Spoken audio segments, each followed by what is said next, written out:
I wonder how long until you guys realize that I've started the live stream already. I don't care, bro. You're the one it's your channel, so. Yeah, we're waiting for you to interrupt us. I'm too busy enjoying Hello, the raw everyone. I'm too busy enjoying the raw recap. Hello, everyone.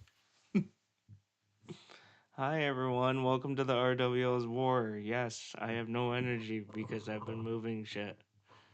I was going to say, you sound dead. That's Aled, that's Liam, that's Raul, that's Hi. Thomas. Peyton ain't here for some fucking reason.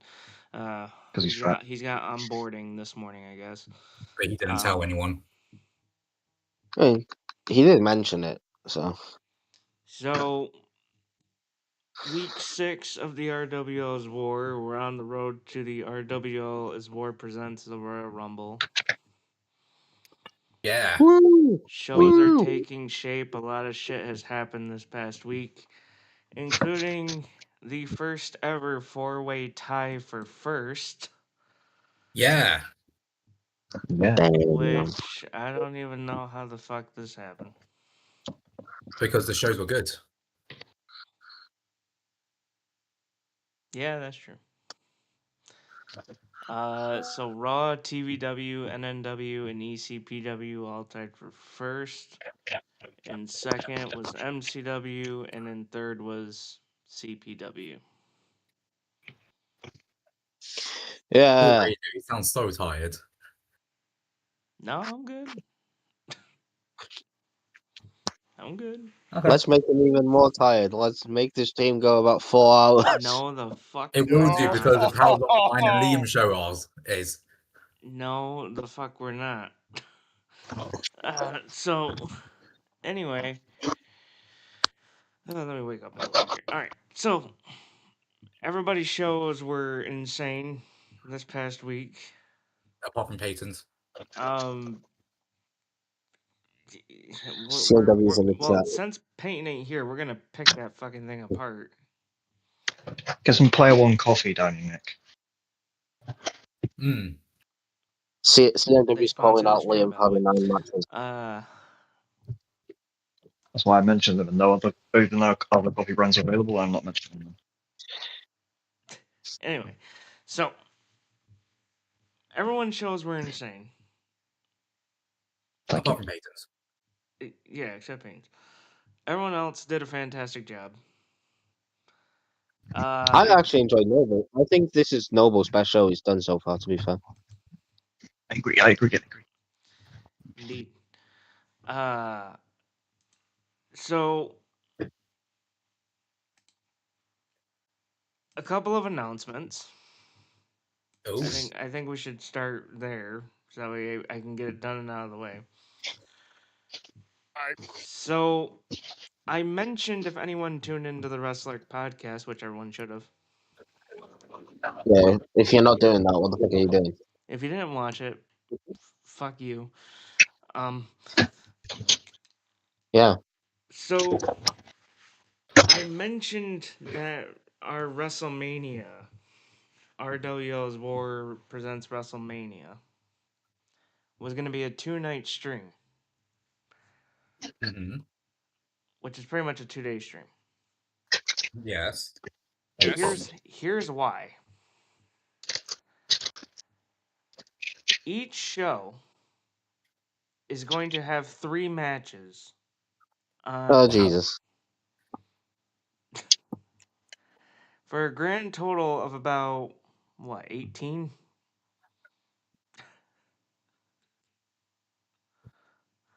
That's 18? That's like no, CMW. CMW, everyone will turn off if you're on it. This guy's trying his hardest. I respect that. Dude, fuck him. Anyway. So pretty much the way that I have this kind of written down is everyone will have 1 men's match, 1 women's match, and 1 special team match, whether it's tag team, whatever. You can have another singles match, whatever. So that's 3 matches altogether. Nothing too crazy there. Word. The second thing I want to bring up is the thing about the Royal Rumble. Word. And this is where the GMs are going to get pissed with me, and I know they're going to find Well, loopholes. it's because we're always pissed at you, and yes, I will find a loophole. Not for this one. The Riddler falls off. The winners of the Rumbles. Unfortunately, the website that I was using, that I was going to generate all the winners for, decided, hey, I'm no longer going to work. So, of course, we have to do it by wheel. Told you. Wheel. But here's the deal. The winner What's the deal? of the Rumble gets to pick, obviously, whatever champion they want to go after.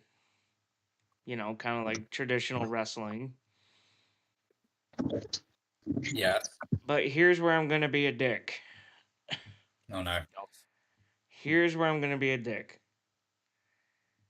The winner gets to pick whichever champion on whoever's show, but the other show's GM has no say in how it's going to be booked. Okay, that's fine. That doesn't mean you go into private DMs and say, hey, this is how I want it booked. So what you're saying is we have no power to book anything. No, whoever wins the Rumble, they pick the champion.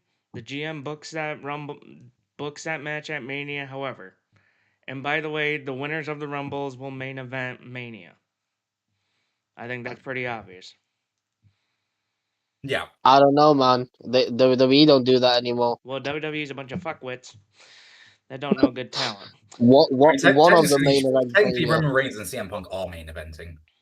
Yes. Yeah, but Roman Reigns won the Royal Rumble, and Liv Morgan won the Royal Rumble. I can guarantee you for a fact, Liv Morgan will not main event WrestleMania. Oh yeah, she won't be. No.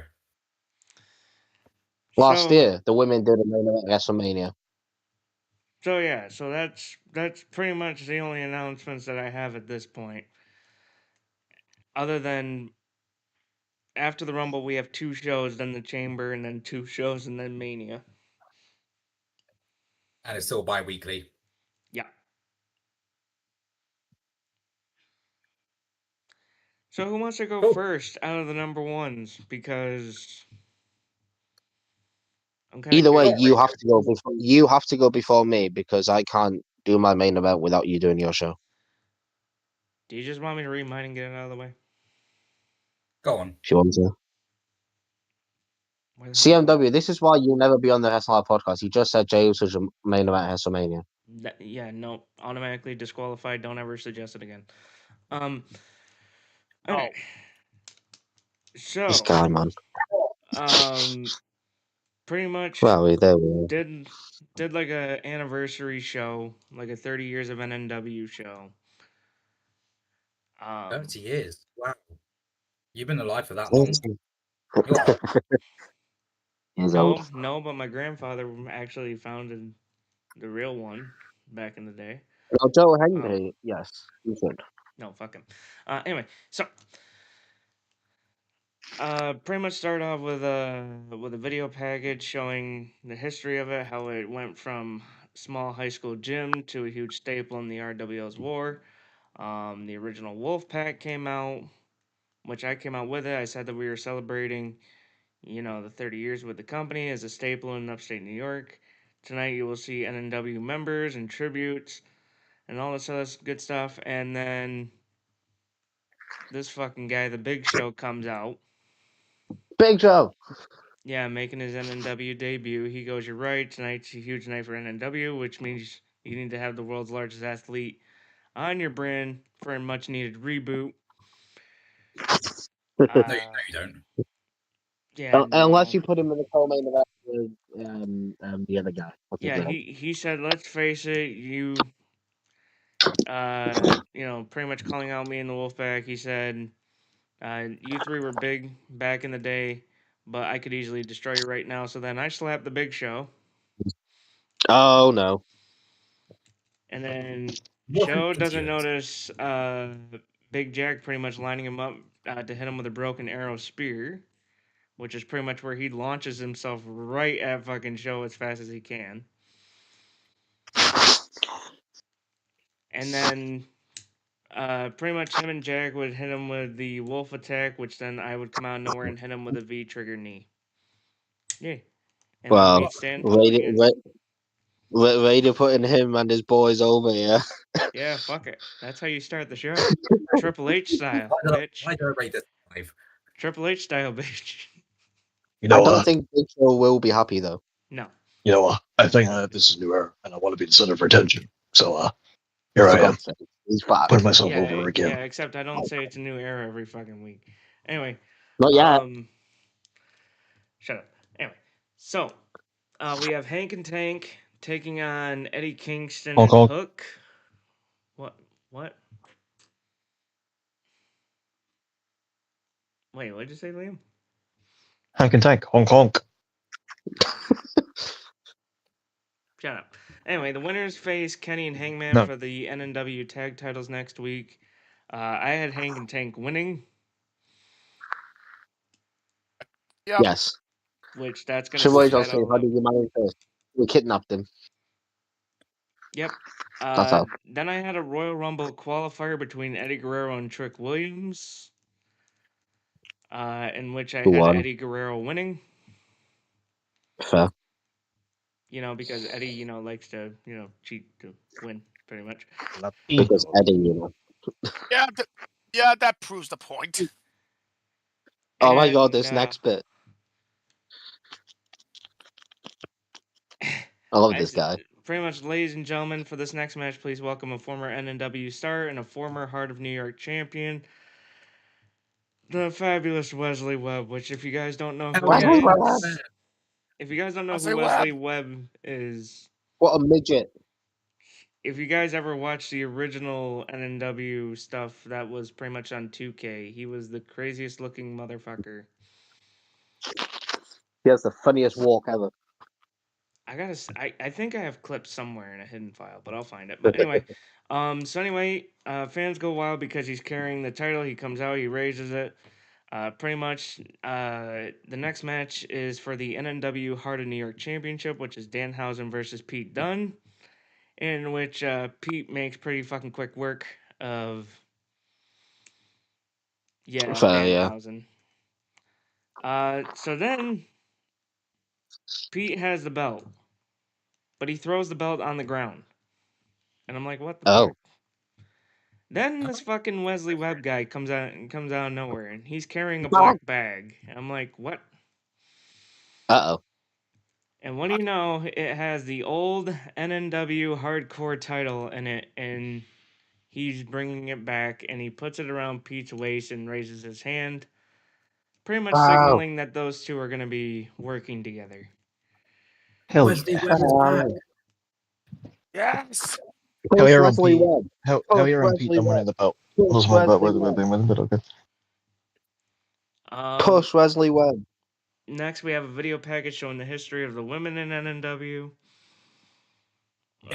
Using K-pop Demon Hunters. Yeah, it's some rock song version of it. I thought it was awesome. I don't think I have a chance to listen to that. You don't need to listen to any more fucking K-pop Demon Hunter, you. Hey. CMW, Anyway. you're nowhere. CMW, shut up, stop being narcissistic and just listen to the show. Anyway, so then, up next, I said, ladies and gentlemen, please welcome former NNW Women's Champion and NNW legend Winter Rose, which, of course, she was one of the big figures back in the day. Don't know that. She came out carrying the NNW Women's title as the cage lowers for the next match. It's AJ Lee versus Chris Statlander with the title on the line, and the stipulation that if Perez got involved, Statlander would be stripped of the title. Statlander ends up winning. Ooh. But here's the thing. AJ goes to escape from the top. She's climbing out the top. All of a sudden, the Hidden Figure would climb up, and the two would meet at the very top, like at the very top of this cage, right? And For a cup of tea, yeah? so, yeah. Obviously. Anyway, so shut up. Anyway, so Come on. Sorry. So, the two are throwing punches. AJ would get the better. She would rip the mask off, thinking that it's Perez, but Roxanne. instead it ends up being Thea Hale. Oh, Damn, Thea. gee, I what? believe in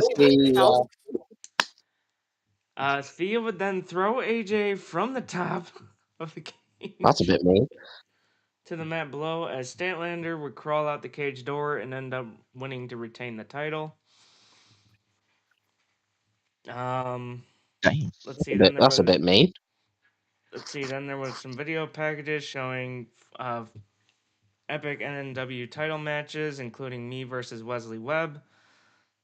Well, no, wait a minute. Okay, put himself over again. Wesley Webb winning it for the first time from Madman Jack, and of course, the first ever NNW World Title match between my grandfather that founded the company and Danny Shibley, who was actually known as Red Rocket because he was ginger and he was a prick.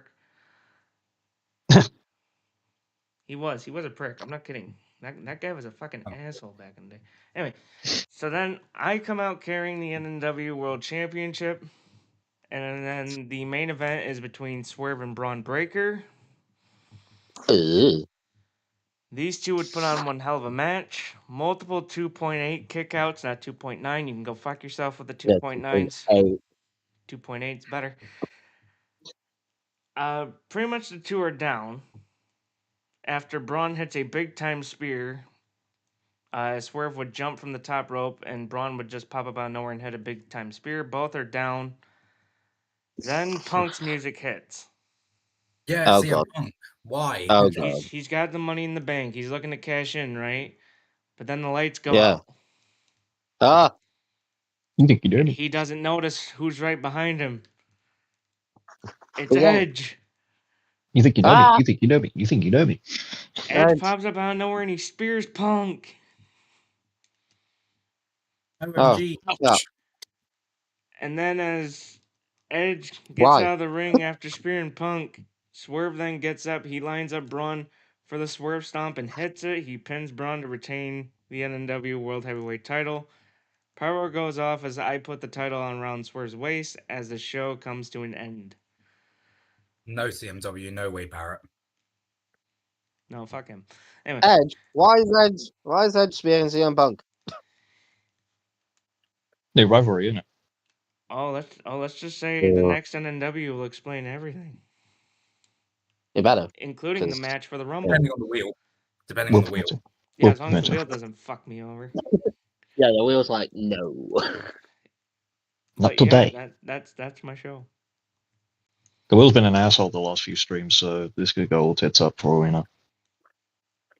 That is true. Any Nice. thoughts? Nice show. Yeah, criticism? I really liked it. I really liked it. Yeah. It was Wesley fun. Webb is back. Wesley Webb is back. I like the I love- 2.8 kickouts. Oh yeah. I'm glad that after the massive shakeup we had last week, that Pete Dunne is now a champion. Not too sure about him being managed by Wesley Webb yet, but I feel like they could still be an entertaining act because one of them's like, you know, a grumpy prick, Pete Dunne, and then you got Wesley Webb, who's, you know, a bit of a jumped up bastard, but that's okay. There's a different clash of personalities. If anything, CMW you'd be give it a like 4.5. the Broserweights back in the day, you know, in NXT. Yeah, Could be similar vibes. yeah. The direction that I have for that is going to be very interesting. I also like the wave of nostalgia and stuff that you obviously play throughout the show because, you know, 30 years of the company. Got all the famous names you had back in the day coming out to reveal championships or bring out championships, or, you know, and then I don't know, the part with Big Show at the beginning, I was like, okay, so the three of you kicked the ass of a 7-foot guy who weighs like 400 something pounds or whatever. But, Yeah, but so when you say a 3D with a V trigger, does that mean they bring him over they for the hit- current and you they just hit- knee him they in the hit- head at the same time? no. So they hit the 3D, and then pretty much his head bounces up, and then I come off the rope and I hit him with the V trigger off that. Damn. Okay. Cool. Yeah. So, when's Big Show going to hit you with a knockout punch? Next week. Spoiler alert. Well, Instant Just out of 5. nowhere. You Instant turn it 5 out. stars. Every time a GM or commissioner gets hit, there's an instant 5 stars. Yay. Well, speaking of that, guess who's up next? Oh, shit. Alert. Hi, Les. I don't know how I got 5 stars, okay? I'm intrigued to hear your guys' explanations after. But I kick off the show because it's all about me. It's a new era. MJF would say differently. Shut up, MJF. You're watching the show? He is. Anyway, I kick off the show and I'm in a pissed off mood. I tell Drew McIntyre that he's still suspended, but he's been invited to Raw tonight Oh. What? because I have an offer for him. Oh. Yeah.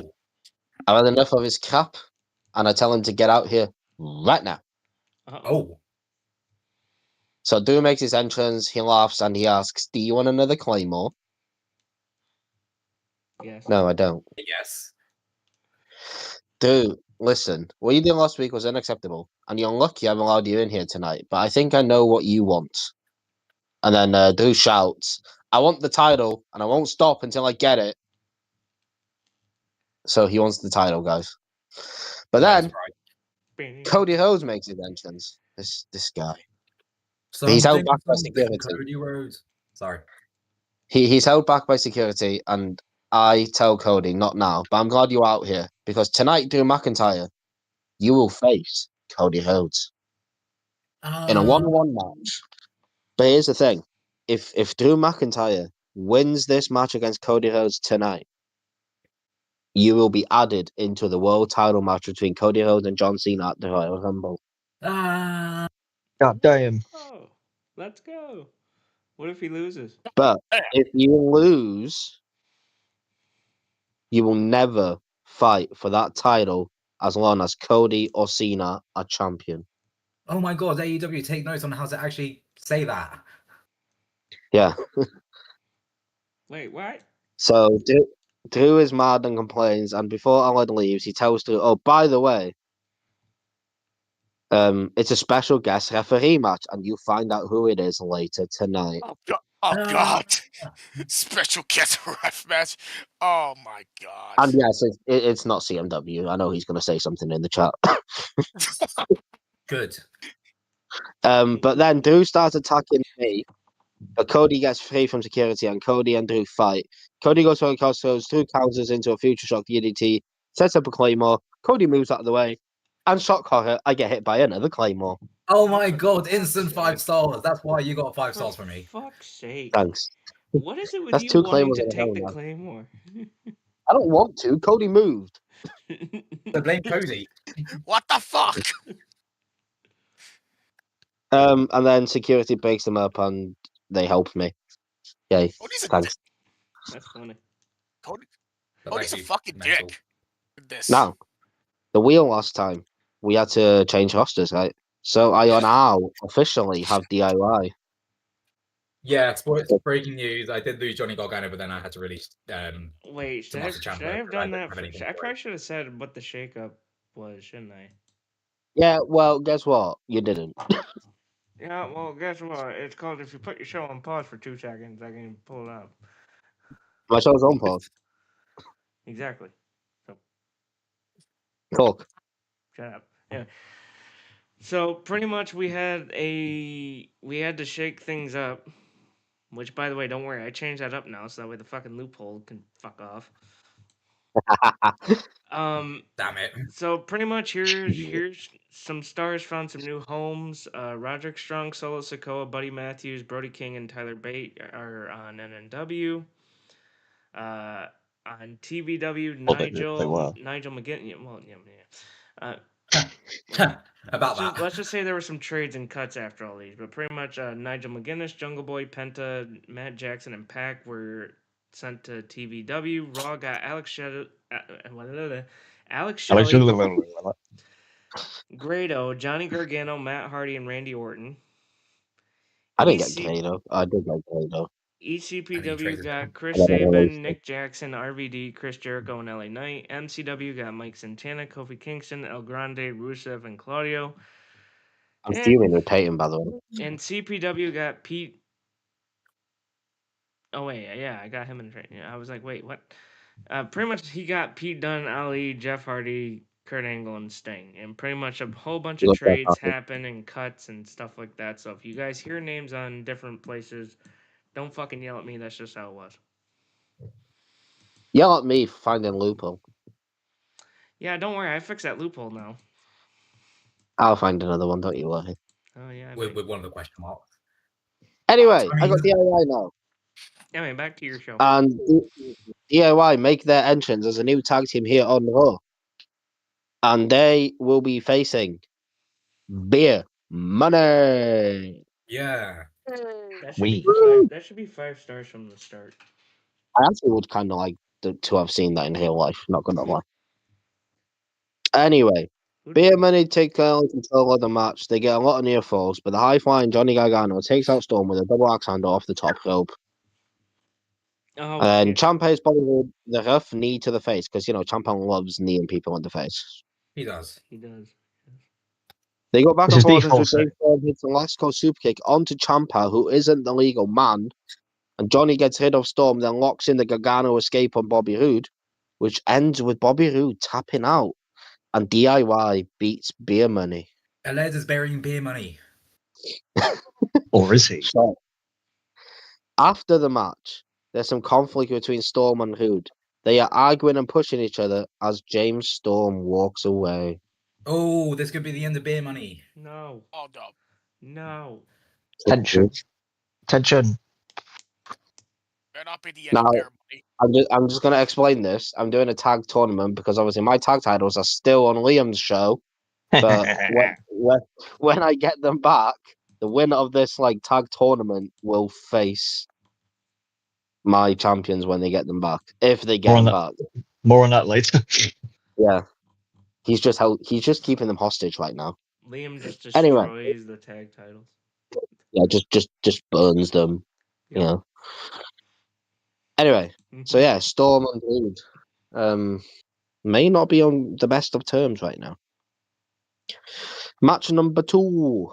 Tiffany Stratton and Mickie James make their entrance, and Tiffany grabs a mic saying that Naomi hasn't got a partner because no one likes her. Wow. That's mean. Wow. Straight And in there. with the legend like Mickie James by her side, Tiffany will go to the top of the Raw Women's division. I mean, she could. Mickie tells Naomi to get out here and bring whoever her partner is with her. Naomi makes an entrance. No feeling the glow. It's a serious entrance and a serious look from Naomi. As she says she has found a partner. Guess who it is, guys? Who? Who? Ooh. It's Athena. OMG. Oh, shit. The warrior goddess. I'm just going to say all my women were featured on this show, by the way, so props to me. Congratulations. Yeah. Athena Woman is power. Naomi's partner. Both Mickie and Tiffany aren't happy about the fact that Naomi actually found a partner, but she did. The match looks like it's going to go the way of Athena and Naomi until Mickie uses her experience and pulls Athena off the apron. This gives Tiffany the opportunity to take advantage and hit Naomi with the prettiest moonsault ever. She goes into the pin. 1, 2, kick out. What? Well- OMG, it's a kick out. Tiffany can't believe Naomi kicked out. Now Mickie comes in and sets her up for a Mick kick, but she dodges it and hits her with her rear end. Athena's back on the apron, and Naomi manages to tag it in. She comes in, takes control, and hits Tiffany with the Eclipse. Goes for the pin. 1, 2, 3. Naomi and Athena win. Hey. Yeah, hell yeah. Yeah. Yeah. Shut up, Tiffany. Now, after this, we head backstage because John Cena and Roman Reigns don't feel like coming to the ring this week, so they're backstage. And there they are, speaking. John said last week, "You speared me," and he said that cost us the match. Ooh. Damn. Conflict. Roman says it was a mistake and that it was all Cody's fault. Cody moved, and Cena was just in the wrong place at the wrong time. See, it's Cody's fault again. It's always Cody. Cena looks at Roman like maybe some of the trust has gone, but he tells him you need to focus on your IC title match next week against Andrade. Roman faces the camera. He says if Andrade thinks he has a chance at winning this title, he has another thing coming because soon the mastermind behind this group will be revealed. Oh, and it's gonna be a legend. It's not. It's not me. I'm scared. The mastermind that brought these two together, that brought Okada in, that brought Gunther in, the mastermind behind all of it will be revealed. Anyway, Cena and Roman laugh, but then appears Cody. He's here again. OMG, Cody cannot be. He's everywhere. Cody says at the Royal Rumble he's going to win the world title and criticizes GM Allard for allowing Drew McIntyre a chance to be in the world title match. Cena agrees that Cody shouldn't be in there, but Cody says it doesn't matter who is in the match as he's walking out of the Rumble champion, and whoever this mastermind is won't stop him. Ooh. You sure about that, Cody? Sure about that? Big man, big words. As Cody turns around, there's GM Allard. Cody, last week you caused Roman to be a Cena. Tonight you caused Drew to claim on me. Maybe you are the issue on this show and not Drew McIntyre. Oh, wow. Ooh. I'm going to be keeping an eye on you. And as for you two, Roman and Cena, you better hope you walk out champions next week. And Cena, you better hope you walk out champion from the Rumble, because if you don't, you lose everything. You lose power, and I take my show back. He turns. Oh, and one more thing. Next week, Cody and Cena, you've got a contract signing.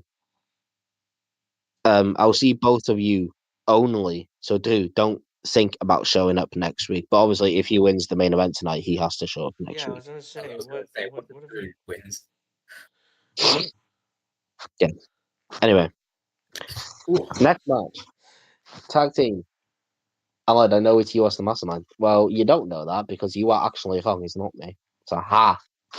Get owned. And don't act Anyway. like we know, because we don't. Someone might.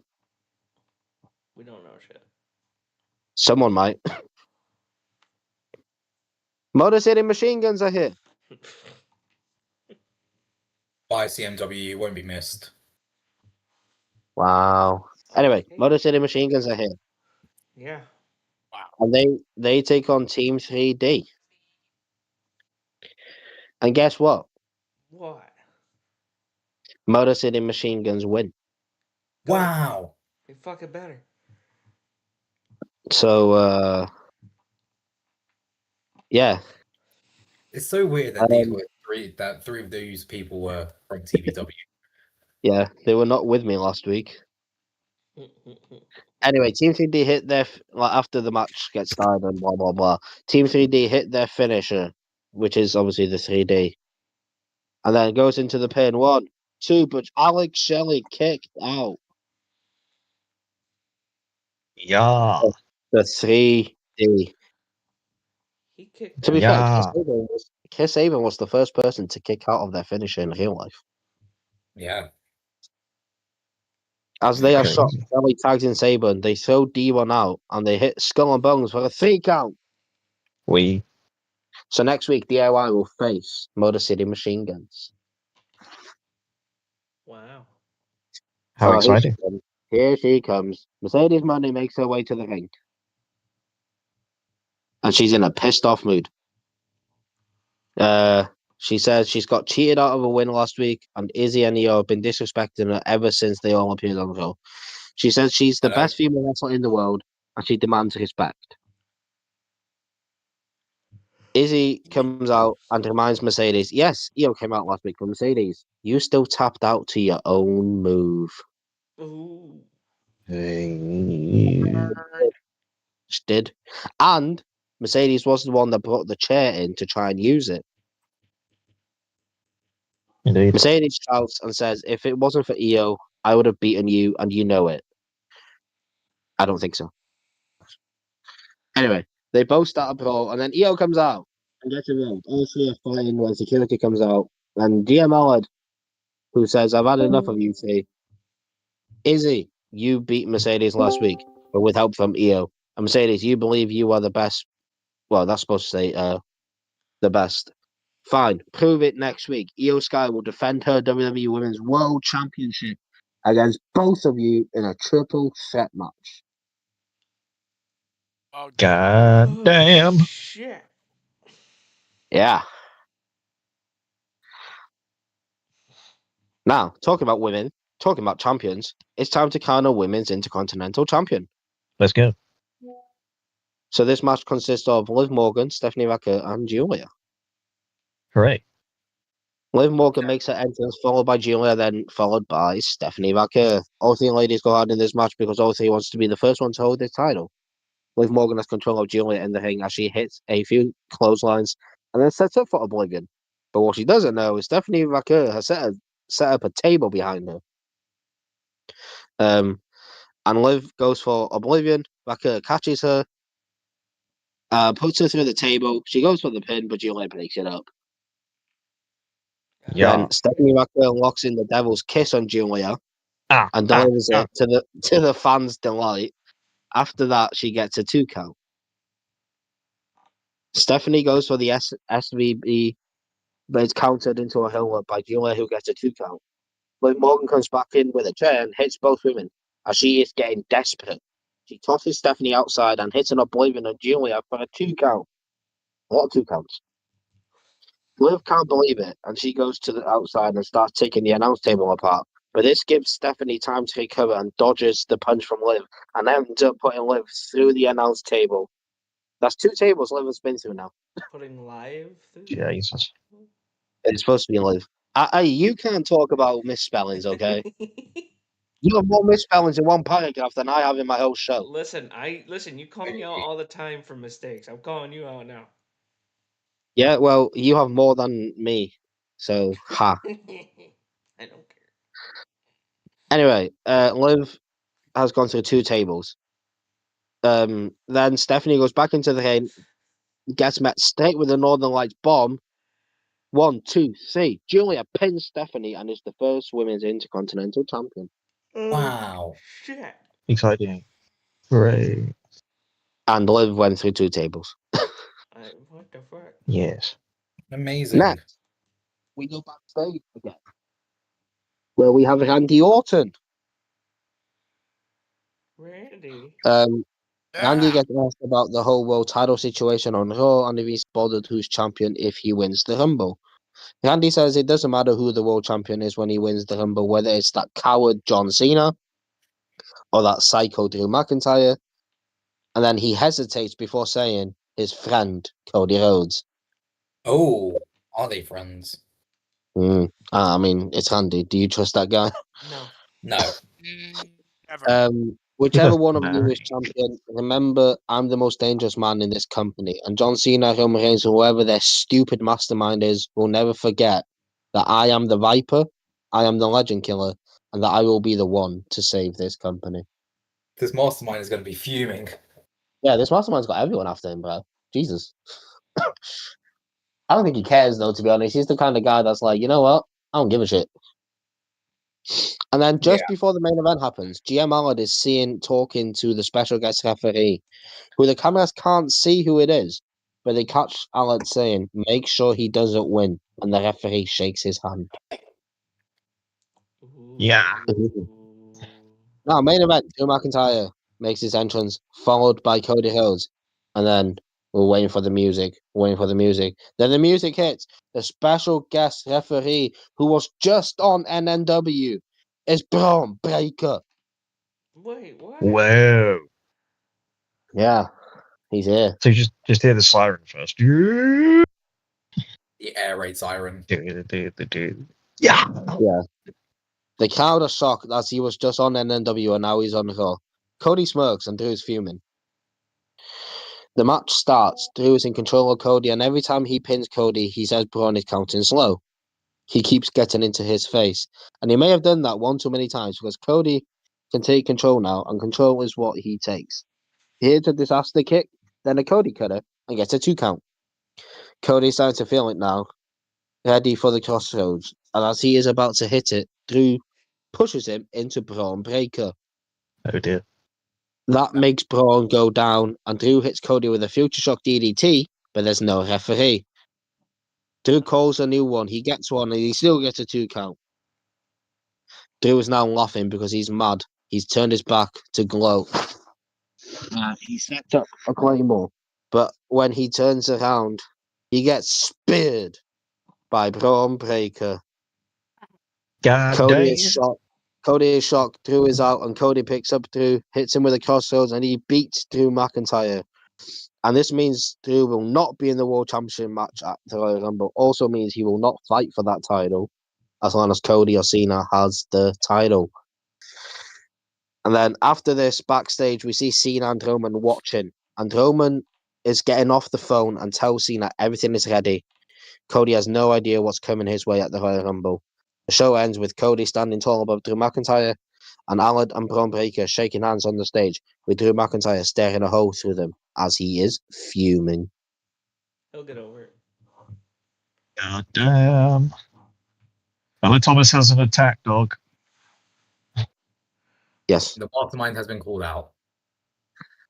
Several times. Yeah. What's he gonna do? I don't know.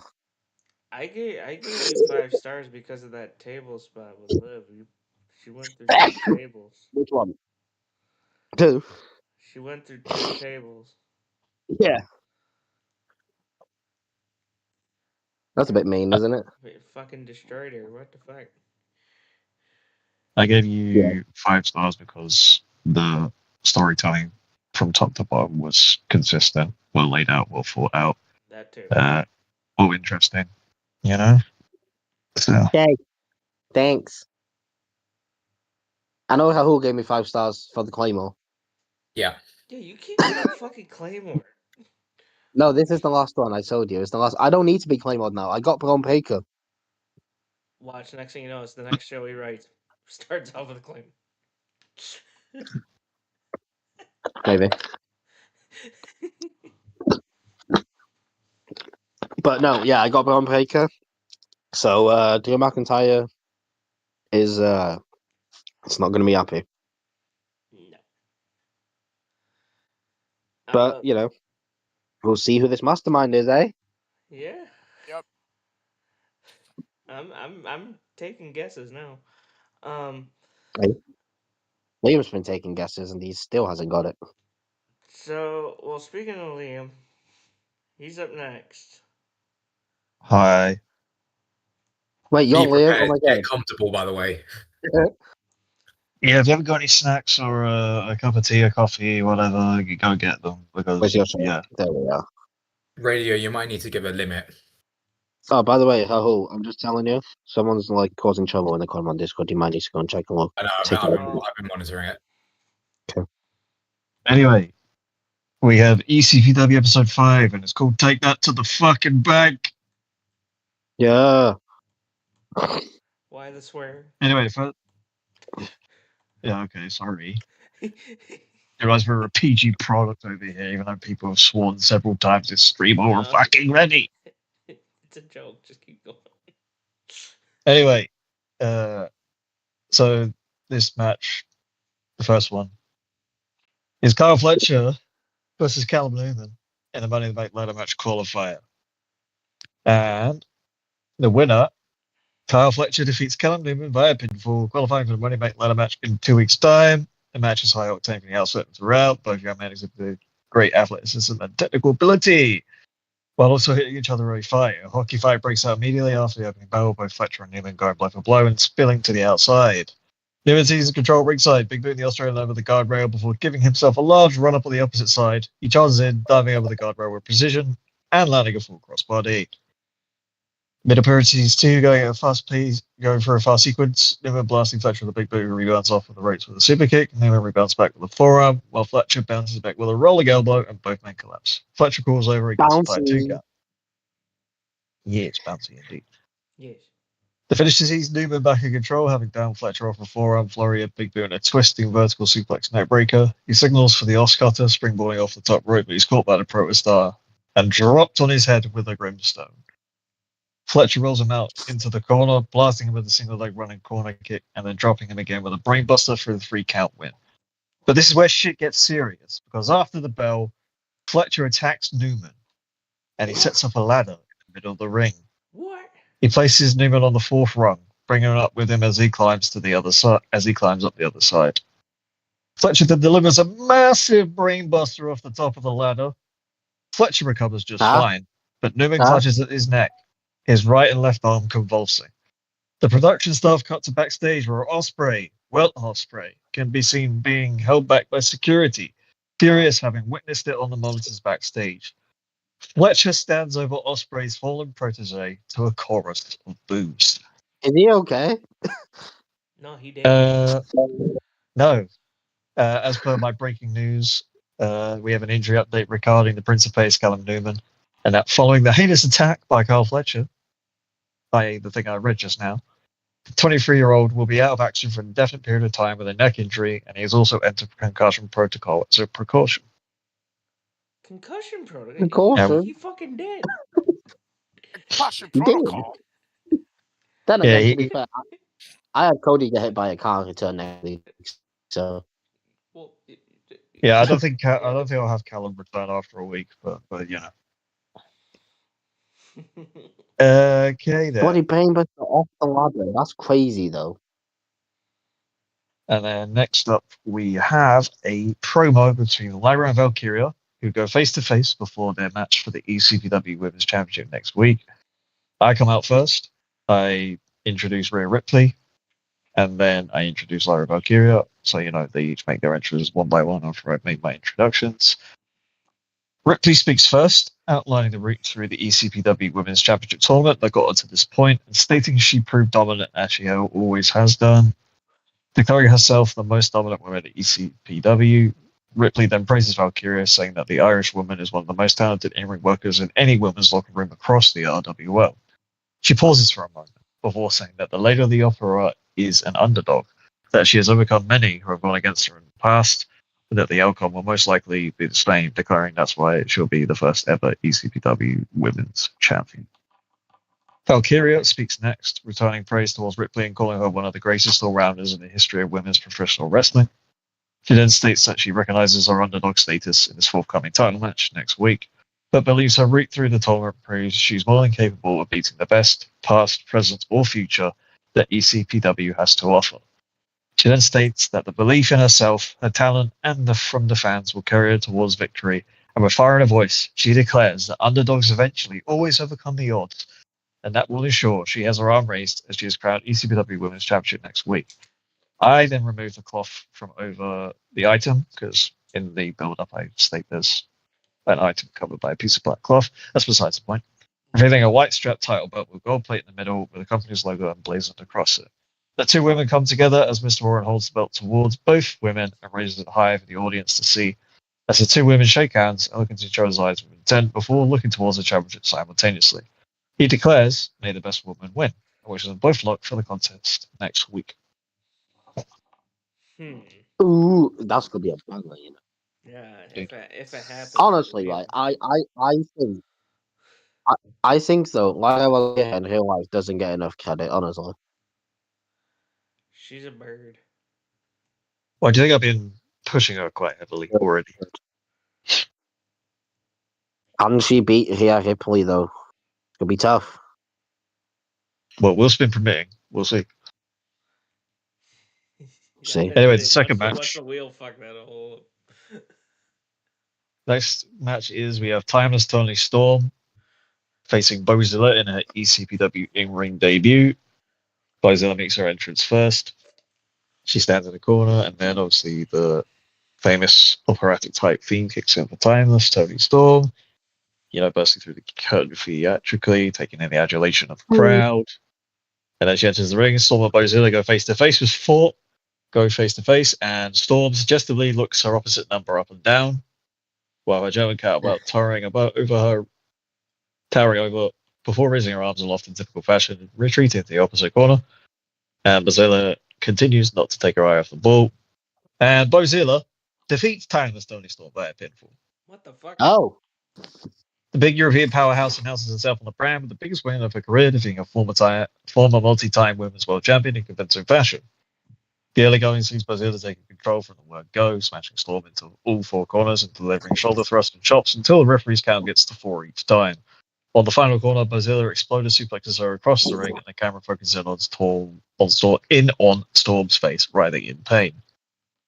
The middle portion sees Storm fighting back with smarts and using her smaller size and lower center of gravity to catch the big German off guard, almost pinning her shoulders to the mat on numerous occasions. Brazil kicks out at 1 each time, which stuns the arena into silence.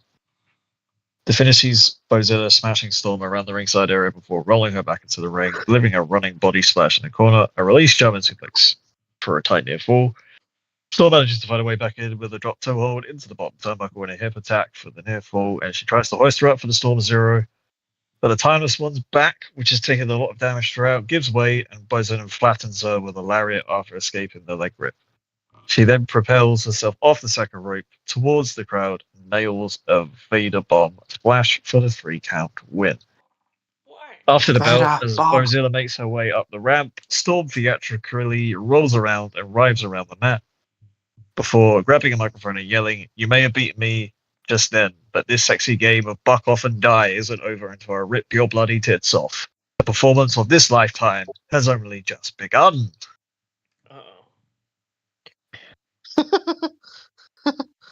I had to get some Tonyisms in there, okay? Yeah. It's something she would say, though. Yeah, I know. That's what I'm saying. I had to get some Tonyisms in there, you know? You had to get some Tonys. Get some Tonyisms. Yeah. Tonyisms. Then in the third match, we have Ilya Dragunov versus Nick Aldis in a Money in the Bank ladder match qualifier. Aldis enters first, followed by Dragunov. And Ilya Dragunov does defeat Nick Aldis by pinfall, qualifying for the Money in the Bank ladder match in 2 weeks' time. That's bullshit. The matches are back and forth affair, with both men stylistically similar in terms of technical mat-based submission wrestling, but Dragunov's speed, agility, and sheer force of willpower him to victory. The other going sees both men locking up in the center of the ring, transitioning into hold after hold, numerous escapes before going to a spot where Aldis shoulder tackles Dragunov to the mat, and then Dragunov knocking the wind out of Aldis. Today with a jumping knee strike, following a drop down and a leap rope for a tight near fall. Aldis finds control in the second act, delivering suplex after suplex and a power bomb for a tight near fall. Then goes to the top rope for a diving elbow drop for another near fall. Dragunov works his way back in after this, delivering 3 chops, 2 forearms, and as Aldis tries for a lariat, he ducks underneath and comes through the ropes with a Constantine special for a near fall. The finish builds nicely as Aldis tries for a Mag Daddy driver, but Dragunov slides out the back and delivers a forearm to the back of the head, shoots off the ropes, and as he goes for another knee strike, Aldis rolls through into the Kingsling Cloverleaf. After a wild hold, Dragunov breaks free and launches Aldis with his good leg into the top turnbuckle before smashing Aldis with a Torpedo Moscow and a H-bomb for the victory. After the bell, Aldis staggers his way back to his feet, and the two men share another moment of respect, kneeling down opposite each other and bowing their heads towards the mat. Aldis leaves the ring, and Dragunov continues his celebrations, knowing he has qualified for the Money Bank ladder match in 2 weeks' time. Woo! So there's already 2 men in the other match. That is, of course, that being Fletcher and Dragunov. We'll get some more people later on.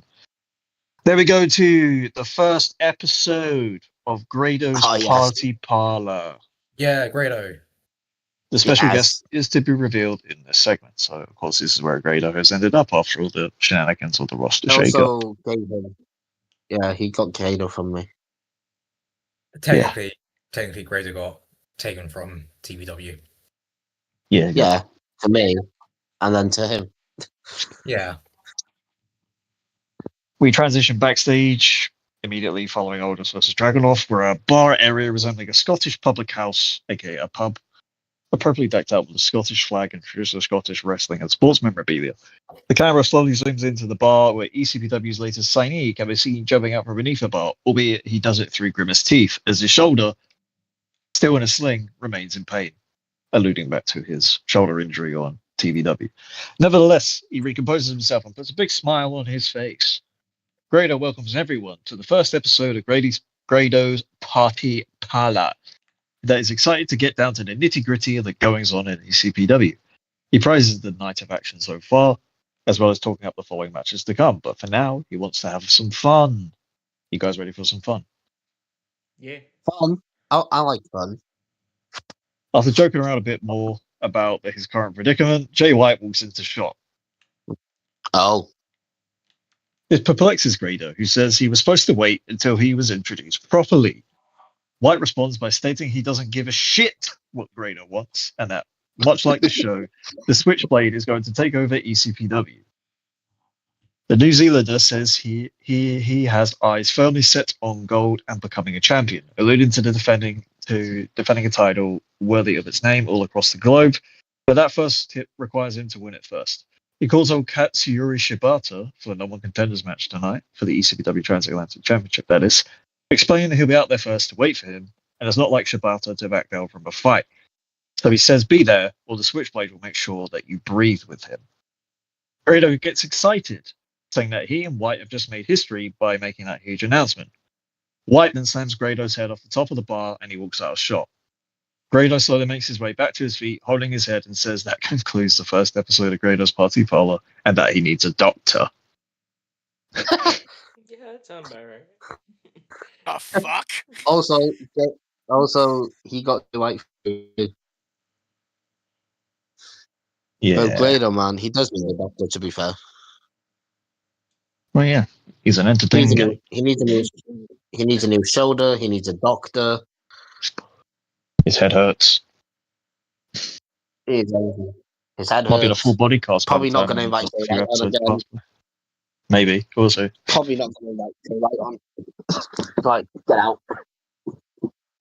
Okay, so then we move into match number 4, which is the Cutthroat Collective. Anita Vaughn, Nina Samuels, and Sapphire Reed, a new group debuting. And then we have roster stalwarts Danny Luna, Jamie Hayter, and the debuting Ray Leverkusen, managed by the debuting Flash Morgan Webster and Mark Andrews, which means they reform Subculture with Danny Luna. So, you know, got Cutthroat Collective, they come out first. Sapphire Reed's being a bit of a menace, as per usual. You know, Nina Samuels was being her typical theatric self with her tiny little top hat. Anita Vaughn's just being a scary bitch. And then, yeah, we have Danny Luna and Mark Andrews and Flash Morgan Webster all enter together as Subcultures reform to their old Subculture music. Then we have Rain Leverkusen coming out to a great song from 1985 called Rain by The Cult. It's fantastic. Give it a listen. And then Indignation, which is, of course, Jamie Hayter, comes out last, and you know she gets better than the biggest pop of the lot of the 3 team members. And the result of the match is Danny Luna, Jamie Hayter, and Ray Leverkusen versus the Cutthroat Collective ends in a draw by a double count out. A fun, chaotic, and inventive 6-woman tag match comes to a rip-roaring conclusion. Leverkusen and Samuel start the match, with the latter placing herself in between the ropes on numerous occasions. When Leverkusen gets close, but eventually the Maiden of Metal is able to fire off a combination of strikes, concluding with a big-time drop kick after an arm drag for a tight 2 count. Reed and Vaughn, collectively known together as Hyperactive, isolate Luna for several minutes by delivering all sorts of strike-based tag team moves and stomping her away on her own corner. Eventually, as the 2 CTC members go for a double suplex, CTC is Cutthroat Collective for short, by the way, Luna uses the power to suplex both women at the same time. He gets on attack to Hayter, who comes out firing, knocking Samuels off the apron, and smashing both Vaughn and Reed with a springboard double clothesline off the bottom rope in the ring. She then dives off the second rope onto all 3 on the outside with a crossbody to a chorus of cheers from the audience. The finish sees CTC back in control, with Reed and Vaughn meddling by pulling both Leverkusen and Luna off the apron. Things break down when all women brawl outside around the ringside area, completely ignoring the referee's count, and the match ends in a count-out draw. The brawl continues well after the bell, with chairs, microphones, and kendo stick shots flying. Security, along with ECPW General Manager Liam Warren, come racing out from the back to break everything up. CTC flee back into the crowd, and Anita, Luna, and Leverkusen are held back by the guardrail, yelling profanities at them. CTC can be seen laughing as the shot fades to black. Fade to black. Exciting women's action, as per usual. And we move from a 6-woman tag team match to Aussie Open. Kyle Fletcher and Mark Davis defending the Raw Tag Team Championships against the Usos, Jay and Jimmy. Oh, my titles. Yes. So, you know, after a brief ad break, we transition back to the arena. And while a chant of "Uso" can be heard throughout the arena, which is met by a popular ECPW audience, Jay and Jimmy Uso burst through the curtain, doing their future poses at the top of the ramp. They fire each other up, dap each other up, and then make their way down to the ring right down the ramp with purpose. They quickly high five fans the opposite sides of the ringside beside them as they climbing into the ring onto the same turnbuckles and lead the oldest to the dance along for their entrance music. They then pace back and forth, anger and disdain in their faces, waiting for the men who took their championships away from their show to arrive. The lights then turn green, yellow, and blue as Aussie, Aussie, Aussie, oi, oi, oi, can be heard ringing out around the arena. Kyle, Fletcher, and Mark Davis make their way out onto the stage, with Fletcher doing his signature point with his left hand and raising his half of the World Tag Team Championship, and the latter, meaning Mark Davis, holding his aloft with both hands. They briefly cut to the ring where Jay and Jimmy can be seen smirking and discuss the Aussie Open's actions. The two Australians make their way down to the ring to a chorus of boos before making their way onto a turnbuckle opposite the hard camera and posing with the titles once again. They then get into the face of the Usos with the referee's arms separating. And the result is the Usos do defeat Aussie Open, but via disqualification, which means Aussie Open retain the Raw Tag Team Championships. So yeah, and the sequel to their first match for the Raw Tag Team Champion for the Raw Tag titles is another sensational contest, like the first encounter on the ECPW and Raw Super Show 2 shows ago. But Aussie Open still hold Raw's tag belts hostage. The match flies off the handle almost straight away from the opening bell, with both teams exchanging blows, with the Usos getting the upper hand by delivering stereo uppercuts, sending their Australian opponents crashing through the middle rope. The twin brothers then shoot off the ropes and dive over the top rope onto both men, a statement of intent early on. Aussie Open worked their way back in the middle periods, isolating Jimmy for long periods with brutal tag team power moves, including a big backbreaker combo and a big splash from Davis for a tight near count. Tight to count, yeah. I've used a lot of different words today, it's very confusing. The Usos fly back with a tag team offense, a bit of their own a bit later on, delivering stereo gut kicks, nailing uppercuts, and their handhold elbow drop combo for a tight 2 count. The finish is a hot tag to both Jay and Fletcher, with Jay getting the upper hand with 2 clotheslines, a catapult neckbreaker, and an Uso splash for a tight 2 count. Fletcher falls back into his corner after the former world champion, still disgusts me to say that, nails him with a super kick, which allows Davis to tag in and uses sides to his advantage with a running crossbody. The Usos isolate Dunkzilla, nailing stereo super kicks and a double spear as they go for the stereo Uso splash. Fletcher re-emerges with a ring bell, and smashes Jay over the skull with it, lol, causing the referee to call for the power and award a DQ victory to the challengers. Aussie Open are announced as still the champions, after which a brawl breaks out and the Usos unleash their fury on their opposite numbers, delivering a 1D each to Fletcher and Davis. After this has taken place, the Usos get on the microphone, which they snatch from the Timekeepers era, and state their feud with Aussie Open is far from over, and they plan on taking back their brand's property, their property, and they call on Raw and ECPW's GMs to come together for a resolution. Which we have. We have indeed. Do we want to do it now, or just wait until the wheel even meddles with our bands or whatever? Yeah, the wheel might screw everything over. Yeah. All right, Liam. I also just realized Carl Fletcher did double duty. Let me guess, you want to speed up? Yeah, I'll speed up. Okay. Okay, so we have Shibata and Jay White for the Transatlantic Championship Normal Contenders match. The result is that White versus Shibata ends in a double pinfall draw. As you can imagine, it's quite a stiff and exciting match. Yep, double pinfall draw. And I'll explain why when I find the paragraph. So, as you can imagine, it's quite a stiff and technical affair. Tactical, counter wrestling, all that good stuff. The finish is the two of them going for blow, having the same idea in terms of strike. And eventually there's a double down after a double running there. It's over for both men. After this produces a strike between 2 men, White manages to escape Shibata's patented sleeper hold, rolling over for tight near fall.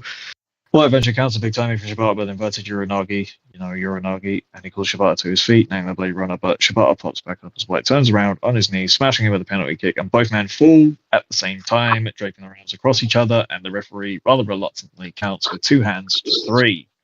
Oh, they did. You did the 2 hands across each other before. Yeah, I know. And then after the match, the 2 men can be seen bickering with the referee about the decision. Zack Sabre Jr. makes his way out onto the stage, bringing news directly from Leon Warren's office that both White and Shibata have been declared number 1 contender. And the three will face each other for the English Men's ECPW Transatlantic Championship in a three-way match for the title next week. Ooh. I can't believe you done this. Yeah. Then we have the ECPW Women's Championship. ECPW Women's Transatlantic Championship being introduced through a vignette, so it contains flashes of the women's roster doing their entrances as well as the in-ring action that's been taking place on the brand since its inception in this iteration of the RWL. Then reveals the ECPW Women's Transatlantic Championship, followed by more action shots, and then states that in the spirit of RWL Royal Rumble coming up, the first champion will be decided in an over-the-top rope battle royal, and the competitors that will be announced in due course on social media following this episode's conclusion. Unless, let's go. And then we have Tyler Bate, Nigel McGuinness, another Money in the Bank ladder match qualifier.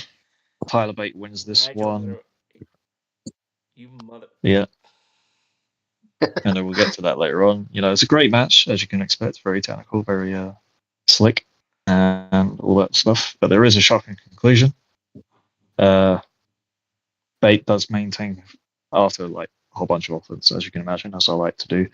Bate maintains the fireman's carry and powers up into the airplane spin, drops him down for a tight near fall. Big strong boy climbs the top rope and delivers a corkscrew senton for another close near fall. McGuinness fights his way back in and looks for the terrible and cutter out of the corner, but Bate flips out and in one smooth motion he rolls his opposite number up for the 3 count with a crucifix pin, which, of course, as I said, Tyler Bate has qualified for the Money in the Bank ladder match.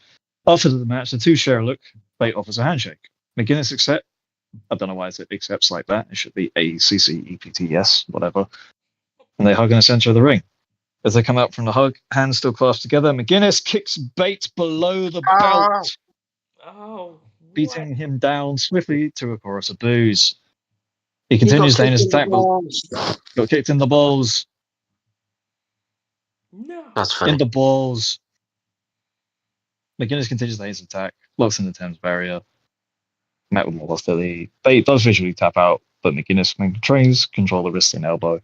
Now, security and backstage official come down to the ring and eventually pull the veteran off the young man. McGuinness can be heard shouting, "Fuck you, Tyler Bate, big strong boy, my ass," which is picked up by the camera microphones over and over again before he exits the ring. Flashed away by security. I come out onto the stage, I confront him and ask him what that was all about and if he was happy with what he's done. And of course he replies with that he is. And then Bate clutches his arm. That was an intense very hold, and he's helped at the back by medical professionals. As long as he's happy,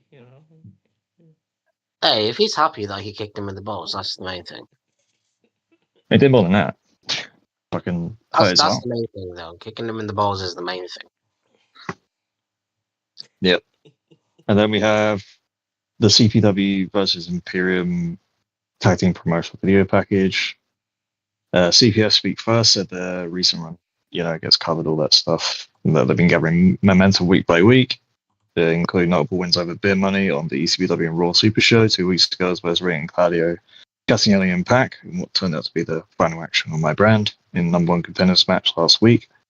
And the two speak about how they brought the pie to ECPW week after week, as well as showcasing what the new age of modern tag team wrestling looks like. They state that's what will continue to happen should they win the ECPW Tag Team Championship next week. They state Imperium hasn't won to defend their titles yet, and as such, they deserve to give the ECPW fans a pair of champions who will defend them regularly and honorably. Yeah. Imperium's covered next. Their dominant history throughout Europe and the United States being a particular point of coverage. And then Kaiser eventually discuss how CPF, party boy monikers, and boiler suit ring attires don't represent the secret values of the sport of professional wrestling. They call them glorified jokers, but can also recognize that they're impressive in their own little way, which, yes, you can imagine was probably said with a bit of sarcasm. Kaiser takes control by saying that their methods of victory are tried, tested, and true, meaning CPS modern approach is nothing more than a farce to them. They conclude by saying that they plan to cover the delusional fairy tale CPF have built over the last few weeks. And it concludes with a split screen. And then they look towards each other in a split screen, and then back at the screen with the graphic for the match flashing up on the screen after. Then we got Kota Ibushi and Ricochet tables match. Kota Ibushi wins. Yes, he's the right one. There was only one man that should have gone to a table. So yeah, as you can imagine, there was a lot of near misses in terms of going through tables and stuff. A lot of hard hitting stuff, high flying stuff too. But then, the finish, there's a table set up on the outside. They beat the living pissing out each other before the Ibushi does the stiffest forearm of his career, which allows the one and only to gently roll on top of the table. Ibushi climbs to the top rope, his front facing towards the crowd and his back towards Ricochet before delivering an amazing Phoenix splash onto Ricochet on the table.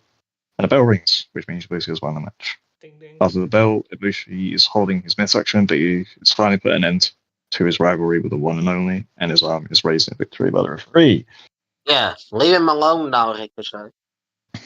Yeah. Leave him alone. And then in the main event, we have another instrument in the rivalry that is Will Ospreay versus Michael Oku in the Money in the Bank ladder match qualifier. Will Ospreay wins, but his whole demeanor is different, as you can imagine, throughout, because, you know, Carl Fletcher basically just murdered his little brother, so to speak, and protege. So yeah, there's a lot of fun shit going on in the match. But then the finish sees Oku countering the drop salt Enziguri combo from Ospreay into the half crab, and Ospreay manages to escape after some time in it, I would think. And this is where things take a dark turn as Ospreay delivers a running hidden blade and another to a kneeling Oku out of the corner. Before the count of 3, he pulls his head off the mat and the crowd pops, knowing this calls back to one of their previous matches in 2022. Ospreay smashes him with another, pulling his head off the mat before 3 again. He does it a third time, and this time he lets the referee count to 3. After the bell goes, Ospreay snaps out of his trance he was in, and his eyes go wide while checking on Oku with a mirror, who was Michael Oku's real-life wife and valet, kayfabe, so to speak. You can see mouthing, "I am sorry, I am so sorry," over and over again. Mirror asks him to leave Oku alone, and Ospreay holds his hands out, looks at them as his hands shake, and he obliges. The closing shot of the show has the ringside camera following Mbira and Oku up the ramp, being helped to the back by the referee and the doctor. Production then cuts to another camera at ringside with Ospreay looking down over the top rope opposite the hard camera side, and it can be heard saying to himself, "What is happening to me?" The commentator's words as the show goes off the air are, "Perhaps the actions of Carl Fletcher are really starting to get to Ospreay after all." Ospreay's gonna snap. He's gonna have to do something. After that. He's going through a lot of mental turmoil, you know, because I didn't Kyle. realize always the Carl Kyle. Fletcher did double duty. Yeah, he did. I had to, because I was like, Yeah. otherwise this tag team thing is never going to progress any further forward if I keep putting it off. But Ospreay, like, it's good, like, character work for Ospreay now, because it's interesting to see how far he's how far he's got to go, you know? It depends. As I said, he's taken out on like the wrong person to start with. Then does he refocus his energy on Carl Fletcher, or is he just going to keep playing into the rest of his matches going to forward? do something else to someone else that Ospreay likes to, you know, piss him off even more. It depends. We'll see. Maybe. Yeah. But I did enjoy it. Yeah, again, I'm Kado's very part- sorry for. I'm sorry for the 9 matches and all that stuff. No, you're good. Probably writing too much again. Kado's party power, though. Yeah, I do like the Grados Party Parlor segment, honestly, here.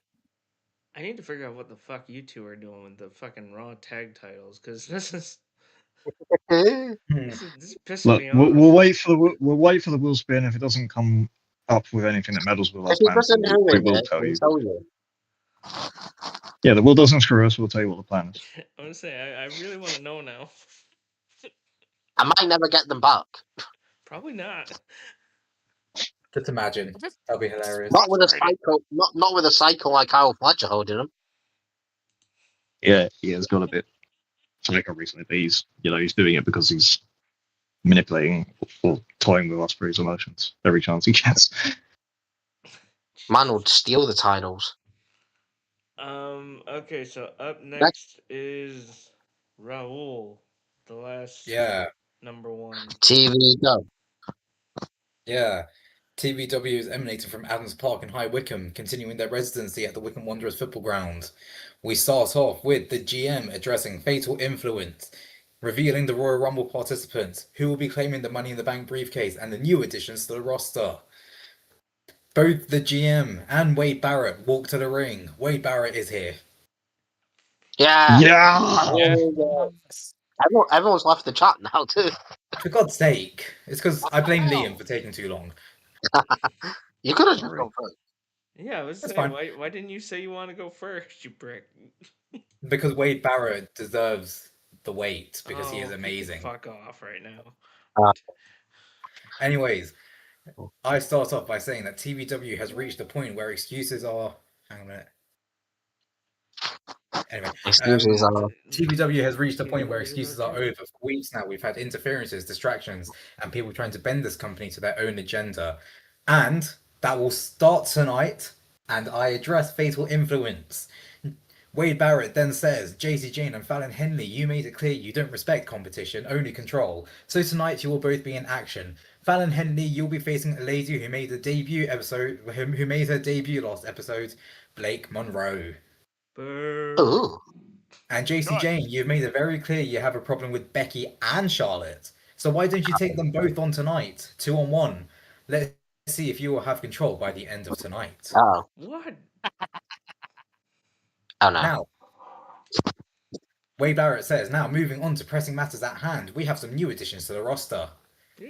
Unfortunately, due to internal matters from all companies in RWL, we've unfortunately said goodbye to Johnny Gargano, Kofi Kingston, Grado, Mustafa Ali, and Alex Shelley. However, we have acquired Chris Jericho, Jungle Boy, Penta, Matt Jackson, Pac, Nicholas Jackson, Desmond Xavier, Trey Miguel, Zachary Wentz, and Myron Reed. Bloody hell. And tonight, you will see Chris Jericho and Jungle Boy take each other on in a #1 contenders match to face the TVW television champion next week. And you will hear from Penta tonight. Penta! Yes. Wade says, and with the Royal Rumble not far away, when I finally get my hands on MJF, and at that show, there are 2 Rumble matches taking place. GM, who are the participants? Well, Wade, I can reveal that representing the women alongside Blake Monroe are Charlotte Flair, Fallon Henley, Alex Windsor, and Dr. Britt Baker, DMD. Oh wow. Whoa. That's the first time you've heard that name in TVW. That's the first time we've heard that name in ages. Yeah, fair enough. Yeah. Yes. But what about for the men's? Oh. Well, Oh. joining Bryan Danielson is Shinsuke Nakamura, Adam Pichiti, Oh god.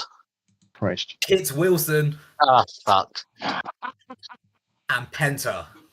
Okay, he's fine. But there are still no champions, GM. What's happening with that? Well, I'm glad you asked, Wade, because tonight, right here in Adams Park, you will see all 4 champions crowned tonight. Woo! About fucking Yes. time. Shut up, radio. And I still have the Money in the Bank briefcase to hand out. But you'll have to wait because we are over time, so we need to get onto the matches. Damn. Nice. But right now, I want to see a now fit MJF get pummeled as much as you do, Wade. So let's start the action and see who will be the new TVW Tag Team Champions. Who will they be? No biasism, but I'm rooting for the Shield. And Wade also says, as am I, Adams Park. Are you ready? What is this fucking commentary? Hurry up. Triple H, you stole your line. Yeah. Anyways, we move on to the first match, The Shield versus MJF and Ethan Page for the TVW Tag Team Champions. Long story short, as you know, MJF and Jon Moxley are also competing in the main events for the TVW World Championship. So there will be a double champion crown tonight, but who will it be? Yeah. I don't know. I'm going to skip to the second to last paragraph. And as Rollins steps into the ring, the arena lights dip. Oh. A hooded figure vaults the barricade from the crowd side. The movement is fast, precise, and purposeful. And before anyone can react, there is a punch to Rollins. But it's a familiar punch because it's almost Superman-like. However, I will say, straight up, MJF is not the mastermind, if you're thinking about that. He's not. He actually genuinely isn't. Yeah.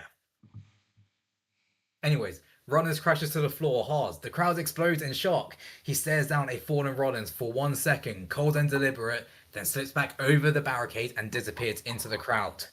And as Moxley turns to look at a fallen Rollins and rushes to the ropes, torn between partner and match, Ethan Page blindsides Moxley from behind, pushing past the referee, and MJF immediately follows up. Heat Seeker, Page tags back in, Ego's Edge. 1, Oh my God. 2, 3. MJF and Ethan Page are the new tag team champions. Oh, Wade's gonna hate that. He's definitely gonna hate that. So yeah, That's funny. MJF and Ethan Page are the tag team champions. Nice. I like Yes, it. You so boy! easy dub. Oh God. Kill me. The camera cuts backstage to a sleek, well-lit corridor. 2 figures step into frame in immaculate suits. Perfect posture, unbothered expressions. It's Elton Prince and Kit Wilson, the Royal Rumble participant. Fuck's sakes. So this is TVW. In Kit's hometown of High Wycombe, there is chaos everywhere. Masked men and broken alliances. Who is cricketing right now? You're interrupting the flow of the show. Masked men and broken alliances. Tag titles already in the wrong hands. Messy. But don't worry. They're here to bring some order and some style, because while everyone is fighting in the dark, they've been watching in the spotlight. MJF and Ethan Page, congratulations. Enjoy holding those titles, because fashion always comes back around. Pretty Deadly has arrived. Yes, boy. Kill me. Oh God. Right, fashion will come back around. Have you seen MJF's scarf? Yeah, trust me. It comes back Yeah. Right. It is fashion. We move on to match 2, because that was promo number 2, by the way. Jeez. Right, we move on to match 2. Fallon Henley versus Blake Monroe. As the bell rings, Henley tries to dictate the pace early with a collar and elbow tie-up, but Monroe absorbs it and responds with a clean arm drag, running shoulder block, and a crisp drop kick for an early near fall. Henley takes control, slowing the pace, targeting Monroe's back with a backbreaker, knee drop, and a chin lock, leaning back hard. JC hops onto the apron, distracting the referee when Monroe starts to build momentum, but Monroe fights through with elbow strikes, jawbreaker, and a sudden spine buster for another near fall. As Henley regains control and signals for the finish, JC gets on the apron and helps Henley by distracting Monroe, and as the referee tries to get her down, Charlotte's music hits! Oh! The crowd explodes as Charlotte storms down the ramp. JC freezes. Then, Becky's music hits. Oh God. No. The crowd erupts again as Becky joins Charlotte at ringside. They chase JC around the ring, but no attack. Henley turns back. Glamour shot to Henley. She hoists Henley up. Mayday! 1, 2, 3. Blake Monroe defeats Fallon Henley. What the fuck? Bloody hell. Yeah. I can't believe So, you've done that. as Blake rises, breathing hard and absorbing the reaction, Charlotte and Becky slide into the ring and stand beside her. JC and Fallon retreat up the ramp, furious. The 3 women in the ring share a look, not as friends, but with mutual respect. Yeah. So yeah, Blake Monroe has beaten Fallon Henley. Big win. I don't Big know win. what to think right now. Big win. I can't believe you've done that. Okay, cool. Anyways, we move on to match number 3. Who will be the TVW television champion? Will it be Simon Miller or will it be Kevin Owens? Great question. I think it's whoever wins. That's the correct answer.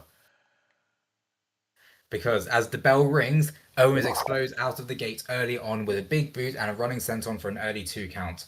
Miller absorbs the punishment, rolls to the ropes and resets, smiling through the pain. And Martin Kirby is in his corner, by the way, as he keeps on clapping and shouting encouragement. Yeah. Yeah. Simon Miller fights back with grit, with elbow strikes, a short arm lariat, and a running shoulder tackle. Owens answers with a pop-up powerbomb attempt, but Miller slips out and lands a sudden DDT, and Owens kicks out at 2. Owens grows frustrated, saying it should be over by now. He hits a snap German suplex, hits a corner cannonball, and sets up for the stunner. As he gets Miller into position, Miller shoves Owens off and catches him with a roll-up for a 2.9 count. 2.9. Not 2.8 radio, 2.9. Owens kicks out, furious as Kirby hops onto the apron to shout at the ref. And as the referee argues with Kirby for stepping onto the apron, who arrives? Who? Correct, it's Adam Party Boy Pacitti. Oh, for God's sake.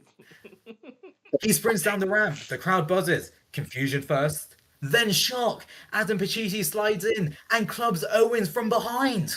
That's it. Owens stumbles and downs. 1, 2, 3. Simon Miller has upset Kevin Owens and is the new TVW television champion. Oh my God. Oh my goodness. The referee hands Miller the title, but Miller doesn't celebrate immediately. He looks down at Owens and smiles as he steps back. Kirby and Pacitti join him in the ring as Pacitti raises Miller's arm, with the crowd in utter disbelief. Owens sits up, furious, realizing what's just happened. Simon Miller has just sold his soul for gold. Wow. Listen, this fucking Pacitti guy. He's not Causing a lot of He's not issues. just any Pacitti, he's Adam Pacitti. I don't give a Party boy Pacitti. that fucking Yeah, Why would you do that, Adam? Why would you do that? because you know Simon Miller. And Fair. Martin Kirby. Miller, I'm gonna kick your ass. What did Anyways, Kevin- we move on to promo number 3. Penta addresses TVW. Woo! Penta says, TVW, I have arrived. He has watched and he's seen the chaos. Masked men, broken alliances, and new champions. And he sees fear. He's not here for politics. He's not here for commission. He's here for pain and gold. TVW has many fighters, but none like him, and he cannot wait to show everyone what he is made of. Zero miedo. Penta. Just nice and short. He's here. Good. Right. Match number 4. This one caught me. Fair enough, because it's the 2-on-1 handicap match. Yeah. It's Charlotte and Becky versus JC Jane. As the bell rings, Charlotte and Becky overwhelm a solo JC with quick tags and double shoulder blocks with alternating forearms in the corner. JC rolls to the ropes, screaming at the referee to back them off. She tries to use speed, slipping out of a hold and landing a chop block on Charlotte, then ducking Becky's clothesline to buy space. JC ends up finding some hope with a dropkick to Becky, sending her to the floor, and a snap DDT on Charlotte, and quickly covers her, only for a 2 count. She signals for the rolling encore, adrenaline clearly kicking in as the crowd buzzes. However, as Charlotte explodes back with a big boot that turns JC inside out, Becky tags in, hits a short-arm clothesline and an exploder into the corner, and as JC staggers to her feet, manhandle slam connects. 1, 2, 3. Becky and Charlotte defeat JC. I'm not surprised. They have We the move on numbers to the in them. post-match. The Doctor will see you now. Wow, she's here. Uh-oh. Dr. Britt Baker, DMD, is here. Wow. She walks onto the stage with a big reaction. She pauses, smirks, steps into the ring, sliding onto the ropes. Britt looks at JC and kicks JC in the ribs. What the hell? Ouch. The crowd explodes as she pulls JC up. Lockjaw! JC taps instantly as Britt releases the hold. Charlotte and Becky both stare at Britt, then nod as Britt stands between Charlotte and Becky, arms folded, smirking as the show heads for adverts. Have you just created a women's faction? I have. Maybe. Oh, We'll God. see what happens. Oh, no. With them, If- see, no one's beating them. And Blake Monroe. And, oh, Jesus. If that's the case here, yeah, this is might be the most unstoppable faction you ever make. Hello, there's still that supergroup that Aled's created. Yeah. Put your people against them. Screw it. John Cena, Roman Reigns, Gunther, and Okada. Kazuchika Okada taking on Charlotte, Becky, Blake, and Britt. Why not? Put that in War Games. We should have done that as the War Games match. Should have done that as the War Games match. Jesus Next time. Christ. We'll have a whole War Games match. Yeah, why not? Anyways, we move on to the number one contenders match. The winner faces TVW television champion Simon Miller next week. It's Chris Jericho versus Jungle Boy. Interesting. Long story short, Chris Jericho wins. Okay. Chris Jericho won because of the Walls of Jericho. However, I would like to point out Jungle Boy had a very good showing. Nice. It don't matter. Let's you move on. lost. Well, yeah, but it's Chris Jericho, so he deserves to win as well. Right. Let's move on to the TVW Women's Championship match, the co-main event. Okay. It's Kaylee Ray versus Thunder Rosa. Oh my god. And as the bell rings, they both start stiff and direct, with Rosa hitting heavy chops and a snap suplex. Kaylee Ray answers with low kicks and a sudden headbutt. Neither woman backs down as they both get early 2 counts, as the crowds are electric. Kaylee Ray takes control and targets Rosa's midsection and arm. She targets them with rope-assisted strikes, a brutal backbreaker, and a running boot into the corner. She taunts between blows, trying to pull Rosa into a mistake, but Rosa absorbs it and fires back with a shotgun dropkick and a thunderous forearm. All of a sudden, it's a gory bomb to Thunder Rosa, but Rosa kicks out at 2. Kaylee Ray can't believe it. She lines up for another big strike, but Rosa rolls through, transitions, and stacks her for a 2.9 count. Both Rosa and Kaylee Ray trade blows in the center of the ring, forearm after forearm. Rosa gains the edge and hits a running knee and lifts Kaylee Ray into a fireman's carry and transitions into a slam. She positions Kaylee Ray, Fire Thunder Driver. 1, 2, 3. Thunder Rosa is the new TVW Women's Champion, and she sits up in disbelief as the title was handed to her. She has reclaimed what she never lost. Ooh. Thunder Rosa. Champion. Champion Rosa. Right. Champion This- Rosa. Oh, the main event. Well, before the main event, MJF and Ethan Page confront Wade Barrett. Oh no. MJF says, "You're obsessed with me." Wade has tried to trap him. He's tried to embarrass him. And now MJF is walking into the main event of this company already with gold on his shoulder. And Wade responds by saying, "You didn't just walk in, Max. You were carried." MJF immediately responds by saying, "Oh, please, I win. That's what I do, because I'm better than everyone, including you. And you know it. And tonight, I beat Jon Moxley. And you have to hand me that world championship." Ooh. Down. Wade responds by saying, "You misunderstand something, Sunshine. I don't care if you win. I care how. If you think you're walking into the most anticipated main event in RWL history and thinking you will win, you'd better think again. Because I'm afraid I've got some bad news. If you somehow, by some miracle, win the World Championship, then our match at the Rumble becomes a championship match." Oh, damn. Okay. Good luck, Sunshine. You're going to need it. Call him Sunshine again. Barrett stares at MJF and Ethan Page as they leave his office as the camera lingers on Barrett. He slowly looks towards a monitor showing Jon Moxley warming up. Let's see what you're made of. So yeah, that stipulation has been added. Should MJF win the main event, then the match at the Royal Rumble will become a TVW World Championship match. Oh no. Interesting. That's been signed off by the GM, by the way. Right, main event time. Is Jon Moxley versus MJF. Will we see a double champion in MJF? Or will we see Jon Moxley finally claim TVW World Championship? I don't know. Let's see. As the bell rings, Moxley wastes no time. He barrages MJF with forearms and corner stomps and follows up with a running knee to the jaw and a released German suplex. MJF tries to roll out to the ring, but Moxley drags him back inside violently. He attempts to hit a paradigm shift early, but MJF barely escapes.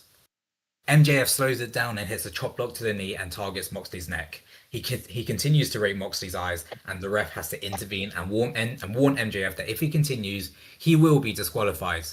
All of a sudden, Heat Seeker has been hit onto the apron. 1, 2, Moxley kicks out and laughs through blood in his mouth. What a psycho. Both competitors trade heavy strikes in the center of the ring. Moxley hits a headbutt and MJF answers with a low kick and a rolling elbow. Rebound lariat from Moxley. MJF immediately gets up and hits a cutter on MJF, but gets caught by Moxley with a choke. MJF pulls to the ropes and manages to break the hold. I don't know if you noticed that, but you said MJF hits a cut on MJF. Sorry. Yeah, I was meant to say Moxley. Shut up. But yes, MJF tried to hit a cutter on Moxley, but he got caught with a choke. Oh, Ross is in the chat. Is he? Yeah, he said Oh. Both men are down, but Moxley rises first. All of a sudden, the arena lights flicker, and a tall masked man appears in the crowd. Black hoodie and broad shoulders. He doesn't move, but Moxley notices, but continues to fight, and the figure just disappears. Is it in Moxley's imagination from earlier I don't tonight? know, but your show needs better lights, man. They keep flickering. It's a stadium. Still. Anyways, Get a torch. but is it in Moxley's imagination though? That's the Maybe. question. Oh. Moxley lifts MJ up. No. Paradigm shift. Oh. 1, 2, MJF kicks out. Then the crowd explodes. Kick out. Oh my god. Moxley pulls MJF up again. Another paradigm shift. Oh, this got to be it. 1, 2, MJF kicks out again. Again? Wait, what? The crowd chant "Fight Forever" over and over again. Moxley spits his blood at MJF and hoists MJF up again. He's a psycho. And as Moxley says, MJF up for another paradigm shift. MJF shoves him into the referee, and the referee goes down. Oh no, half bump. All of a sudden, the lights flicker again. Again. And another masked man appears, this time on the ramp. Uh-oh. And this man looks much bigger and more imposing, with their arms folded. Moxley stares at him as the figure says nothing. As the lights flicker again, the figure vanishes. You've got to be dreaming this. Moxley turns. Low blow from MJF. Oh, that clever son of a bitch. MJF collapses from exhaustion, and as a new referee runs down, Moxley staggers up, and MJF explodes up. Heat Seeker! 1, 2, Moxley kicks out. What the fuck? MJF is in disbelief as the crowd explodes. As Moxley staggers up to his feet, the stadium lights go off. Again? And all of a sudden, when the This lights come stadium back on, it's High Wycombe, what do you expect? It's the League One stadium. Yeah, All of true. a sudden, when the lights come back on, a third masked figure stands this time at ringside behind Moxley. Oh no. With a massive presence, Moxley senses it and turns. The masked man steps onto the apron. Moxley swings, but misses as the figure drops down without touching him. Oh. Moxley turns back to face MJF. Heat Seeker again! MJF gets Moxley in position. Salt of the Earth is locked in deep. Gotta be it now. Moxley is trapped in the center of the ring, but he refuses to tap. He claws forward as the masked man stands silently. Moxley begins to phase as the referee treks. The arm drops once. It drops a second time. No, I know. It better not drop a third. And it drops the third time, and the referee has no choice but to call for the bell.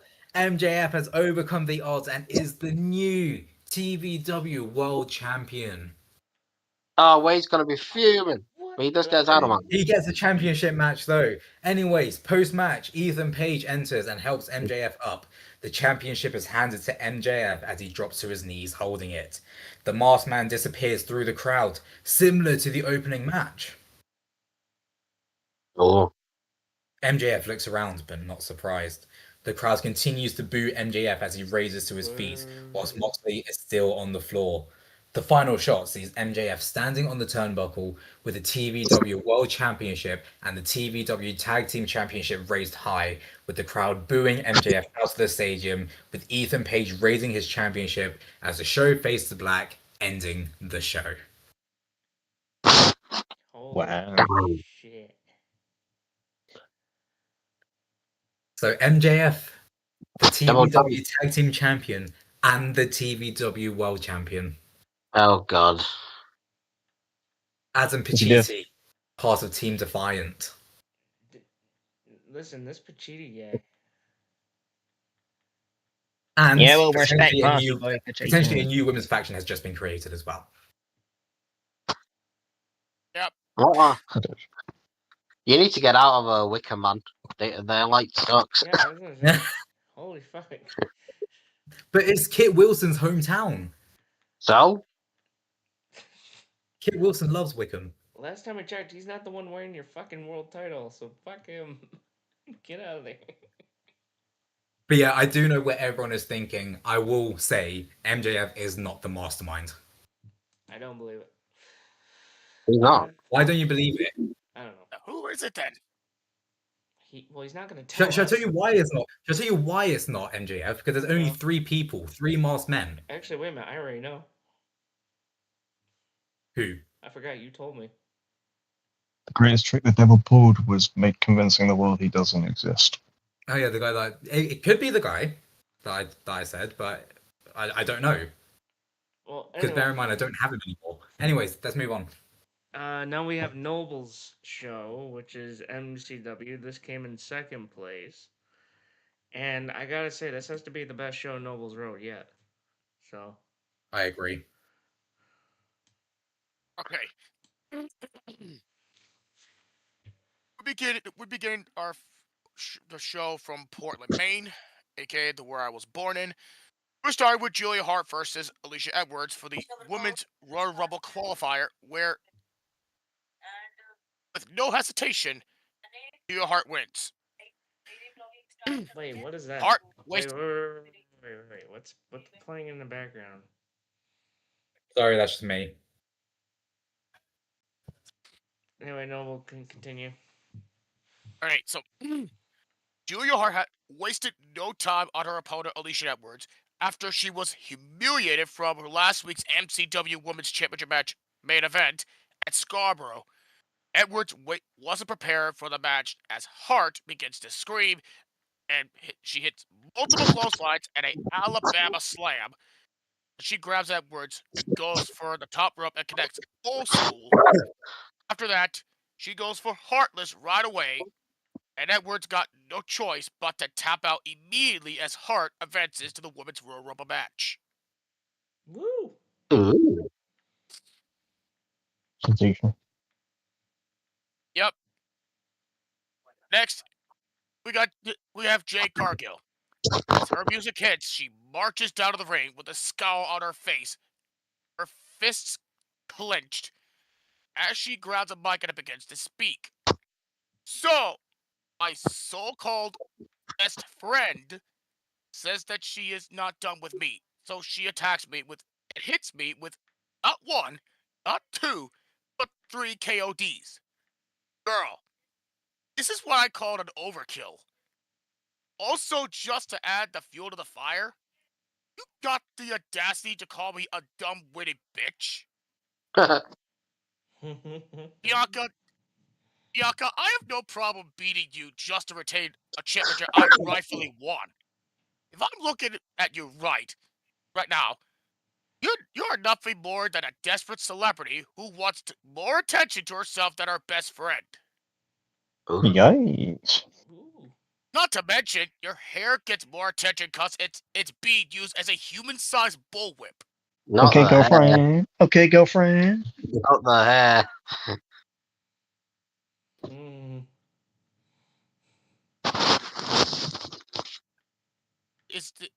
why this is the championship is something that you won't get to get grubby hands on after the attack on me. I'll show you the reason why I am that bitch. Drops the mic and Damn. walks out with the title. Damn, she's got some attitude, hasn't she? Big attitude. Yeah, clearly pissed off. Yeah. And Must then, have got fat bitch energy. Mm-mm. next match. Debut of Mike Santana Ugh. against Sean Spears in the men's Royal Rumble qualifier, where Mike Santana picks the win. During the match, Santana made an impression for the MCW crowd in Portland. While he was distracted, Sean begins to do a shot block on him, and then he hits the inverted backbreaker, followed by the frog splash, pins Santana 1-2 at a very late kick out. As Spears is going to deliver more offense and goes for the C4, Santana counters as he goes for the German suplex, followed by his finisher, spin the block, which is a discus lariat. 1, 2, 3. Santana advances to the men's Royal Rumble match. Okay. Good. Pretty good. Match number 3. It is Batista versus the debut/return of El Grande Americano. Oh, radio likes him. Yes. During the match, Batista dominates the match as he hits the clothesline. However, El Grande Americano no-solds the clothesline as he goes for a running headbutt, then goes for an ankle lock, but Batista counters without looking, kicks Americano towards the ref, and the ref is down. Oh no. Batista was going for the Batista Bomb. However, the MCW Kennebec Valley champion Obafemi attacks Batista after last week's embarrassment loss to the Animal. And then El Grande Americano goes for the Chaos Theory, the top rope, and connects the loading diving headbutt. 1, 2, 3. El Grande Americano defeats Batista with the assistance of an irate Obafemi. Oh my god. I forgot when we Oba first stands. read that. I was like, "You motherfucker." Yeah. If you just read the result without reading the match, you're like, what? Well, that's the thing. Oba stands. We saw the whole thing first, and then we were like, "What the fuck?"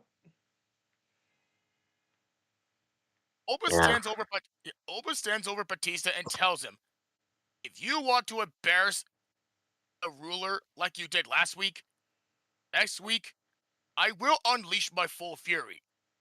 And I will put my MCW Kennebec Valley Championship on the line in a Nigerian street fight. See you then."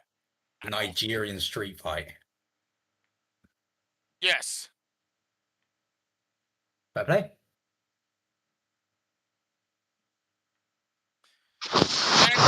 I don't know what that is. It's a street fight. It's a street fight. And he's gone. Oh no, wait, that was a letter. Anyway, keep going. Yeah. So, next match. Tana Paxley against Nikki Bella in the Women's Royal Rumble qualifier. And yes, another Royal Rumble qualifier. Yep. Nikki pulls some offense on a not 100% Tana Paxley as she hits a couple of straights and then goes for a leaping shoulder block, pins Tatum, but she kicks out a 1. Tatum gets up as she goes for the spear to Bella, gets her up, and does an inverted Samoan drop, followed by her finisher, the Psycho Trap, pins her 1, 2, but a very, very, very late kick out for Bella. Tatum attempts to do another Psycho Trap, but Bella counters as she goes for the modified Achilles lock on her right leg, which is her bad leg from last week's main event. After making a lot of damage, Bella goes for the double leg slam and goes for Rack-A-Tat 2.0. 1, 2, 3. Bella advances to the Women's Royal Rumble match. Ooh, Interesting. Match 5. Another debut into MCW. Kofi Kingston takes on Bandito. Bandito pulls some offensive moves to the MCW debuting Kofi Kingston as he hits a Hurricanrana. And then Cold Blue pins Kofi 1, 2, but a kick out by Kingston. As he gets up, Bandito was going for the Spanish Fly. However, Kofi caught him midair with a super kick, followed by a springboard crossbody, and then the boom drop covers him 1, 2, but a kick out by Bandito. And then he gets him up, goes for his finisher, SOS, and lastly, Rebel in Paradise. 1, 2, 3. Kofi Kingston advances to the men's Rumble match by beating Bandito. Damn. And last but not least, the main event for the NCW Tag Team Championships. The System, Eddie Edwards and Moose, against the Tag Team Champions, Javon Evans and Leon Slater, Next Gen Voltage. Moose started to mess around with Javon Evans and throws him to the turnbuckle. And he goes for some chops to the chest area.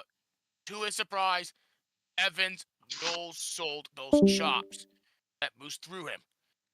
And Javon yanks Moose over the top rope, tags Slater as both stars jumps over the top rope and lands Moose with a double 630 onto Moose.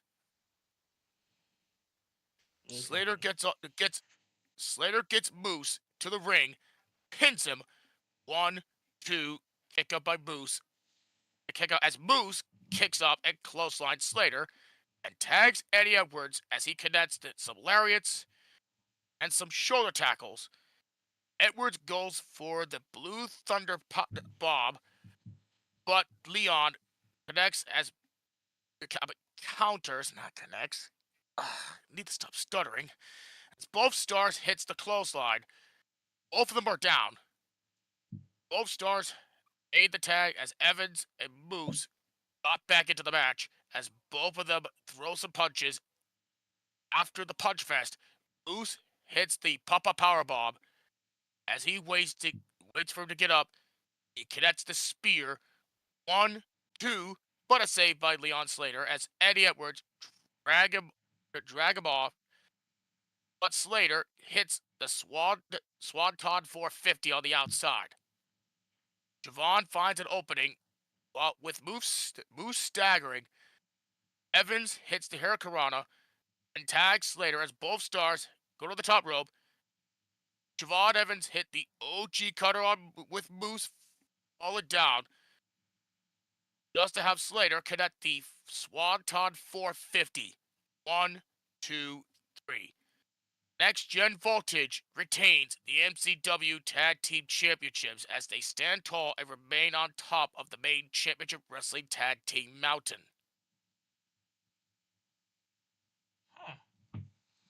I gotta say, Noble, this was definitely one of your better shows that you've written. I agree. I agree also. A lot of fun. I'm Well not done. lie. I'm not gonna lie. I thought you would have had Next Gen Voltage win it. Or no, wait a minute. They did win. They did win. Initially, I when have you the did write this, though, I was confused by the El Grande Batista result, but then because you had Obafemi make him, get involved, it made sense, and I was like, Yeah. I can allow it. Yeah. Yeah, I got scared for a minute because I was like, wait a minute, what? you just made Yeah, Batista look strong as hell the previous week, and then I saw that and I was Lose. like, Radio secretly loved it. Radio secretly loved it anyway because it's El Grande. I did, but at the same time, I'm like, wait a minute.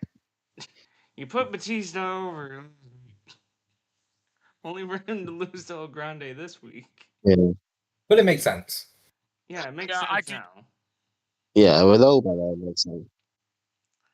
Yeah, I'm not gonna cut off Oba. So after that loss, that I just wanted the involvement so he could be this irate, so he could go after him for next week's match, next week's show. So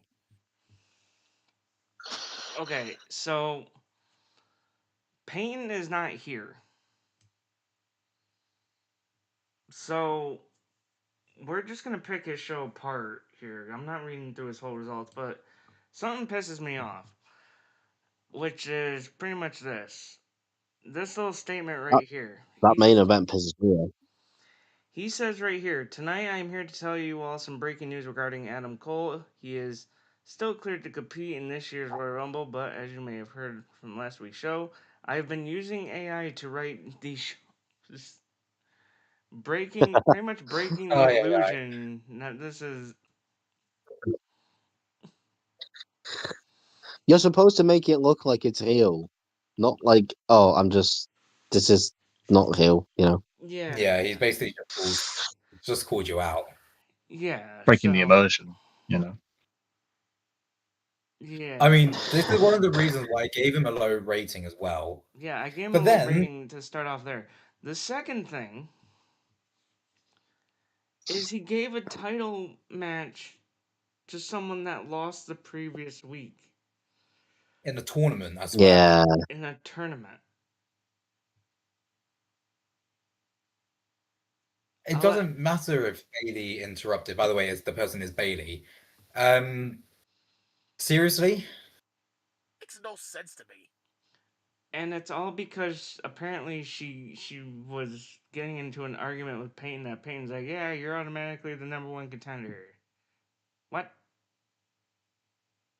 Basically, so basically what happened was Bailey interrupted, said that she's a multiple-time women's champion, and she demands that she gets a title shot against Alexa Bliss. Alexa Bliss interrupts by saying she makes the goddess feel proud, and she saw how hard she worked against Nikita Lyons, and Alexa says that she's willing to take on Bailey. And Peyton basically just said, sure, in the main event it'll happen. What the fuck? Yeah. One devalues And- the tournament thing. She won the title. Spoiler alert, yeah, she won the title. So that makes me now question. She lost in the tournament. She lost in the tournament, and then got a title match anyway, and then won the title. So How is that- Nikita's line win is not viable anymore then. So Nikita's win realistically, because she's pinned Bailey. Nikita should automatically become the #1 contender. This has thrown the tournament out of the question. This now makes me question the ability of this general manager. Well, Why? hold on, because the next match after that is Oh, what yeah. made Well, that me was the main question event. him. No. I'm talking about after his little promo. He had The Miz, who won the TV championship, come out with his newly acquired star Jeff Hardy. We know why he did this. Did he explain it? There is a certain person No, that but wants Jeff it's Hardy. because I was trying to take Jeff Hardy away from him, Yeah. and then automatically Jeff Hardy wins out. Yeah. I don't know. I mean, the rest of the show seems fine. It's mean, petty the as rest well. of the show is good, but like, what the Not fuck? really. It's not really. It's fine. It's fine. It's not But like the thing is, there's no originality to it, because obviously with AJ Styles as well, Aled wanted him. Peyton said no, and now all of a sudden, I remember Aled saying that there was something about the Good Brothers, and now the Good Brothers have showed up to CPW. Yeah, I asked to trade AJ, and then before he he's the Good Brothers. I know exactly. I mean, this part kind of bothered me here is where he pretty much had AJ asking him to get him help, and he was able to get Gallows and Anderson. Anyway, Yeah. Oh, Payne, you say so. he's also just handing out title shots. Yeah. So, and he pretty much said that like he was like, "Oh, my first show writing without AI is hard," and I'm like, dude. That's not the reason at all. It's because your show lacks consistency in terms of booking decisions, and then it just needs a few tweaks because of that. It's You hard can't for all just of us. throw stuff out the So, window. because of just to criticism. let everyone know, I did rate the show a 2.5. I downgraded it from a 3 to a 2.5, mainly because of booking decisions, questionable decisions, and just the incompetency of originality as well. Yeah. Fair enough.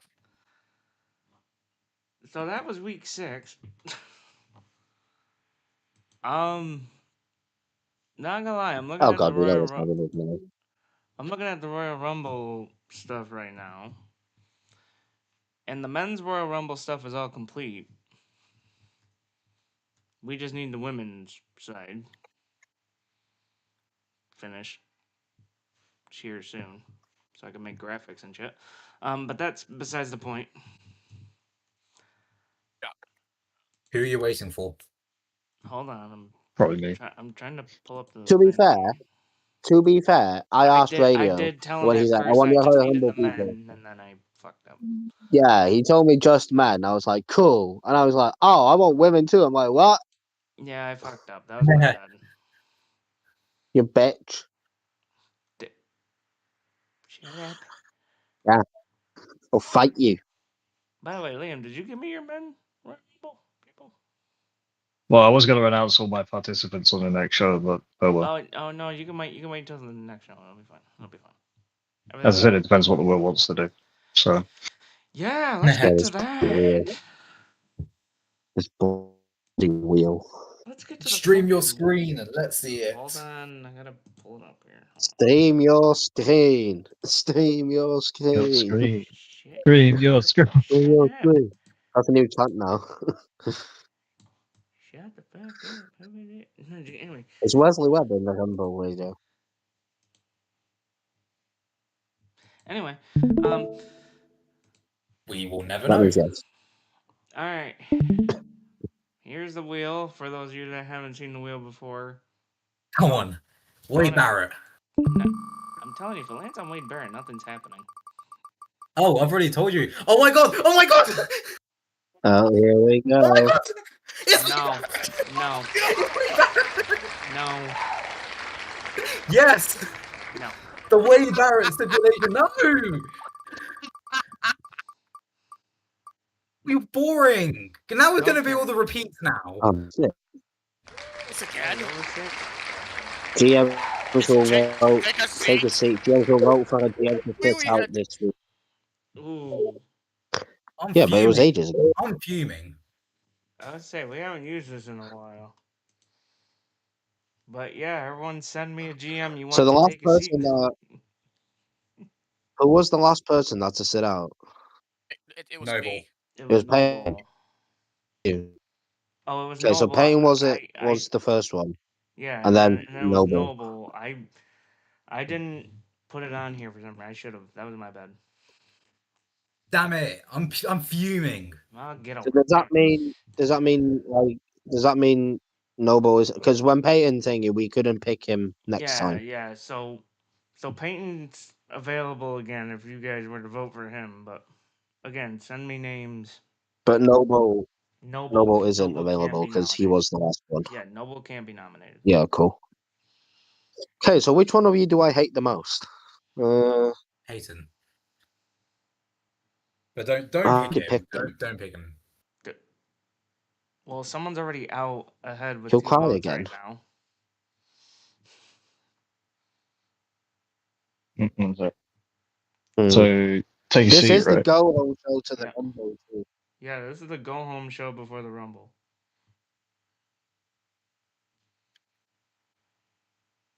Decisions.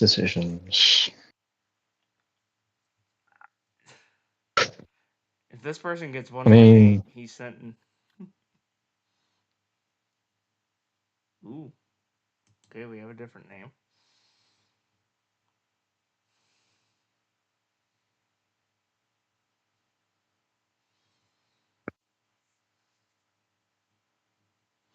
Oh boy. Obviously, you got a name too, also, right? Yeah, I have a name. But I'm waiting And to doesn't see matter what the- Peyton thinks because he's not here. Ooh, okay, so we have a tie. Oh, what? Oh no, what does that mean? So I'm gonna say the two names, and then we're gonna vote between the two of them. The two names are Liam and Payne. I Liam and am Peyton. sticking with my original vote only on the basis of the show is too long. So yeah, Liam, I'm still voting for you. Wow. The fuck? I'm Okay, keeping fine. my vote of Whatever. Peyton. So we have 1-1. But it's like, what's the point in voting Peyton? We already voted him once. Exactly. He's already a show behind. No, you know what? Vote for me. I don't care. I do need to find a way to shorten my shows. So. I'm sticking with my vote with Liam. I didn't go for either of them. Did you go with me? I won't. Yeah, I did go for you. Peak. Okay, I guess I'm saying out. That's fine. Are you you're okay with it, or? Yeah, I am actually, because yeah, I do need He's to. secretly punching the air right now. Not really, because yeah, I do want to write another show, but yeah, I get it. My show was too long. I get if people ain't happy with that. That's fine. Okay. There can only be one long show, and it's me. I'm joking. No. No, That's also mainly. hold on, wait a minute. If that's the basis, I also said it as a joke. That's not the reason no, why wait I a minute. voted for Hold you. on. I was The gonna reason say why. if that's the Hang basis, on a minute. The main reason why I voted for you, Liam, is because Peyton has already sat out a week. Yeah, fair point. I didn't really want to vote Peyton again. That's okay. That's why I voted Rahul, because Payne was already out. All right. So for folks that don't know what this punishment is, pretty much a GM has to take a seat this week and cannot write a show. Therefore, their show will receive a 0-star rating this week.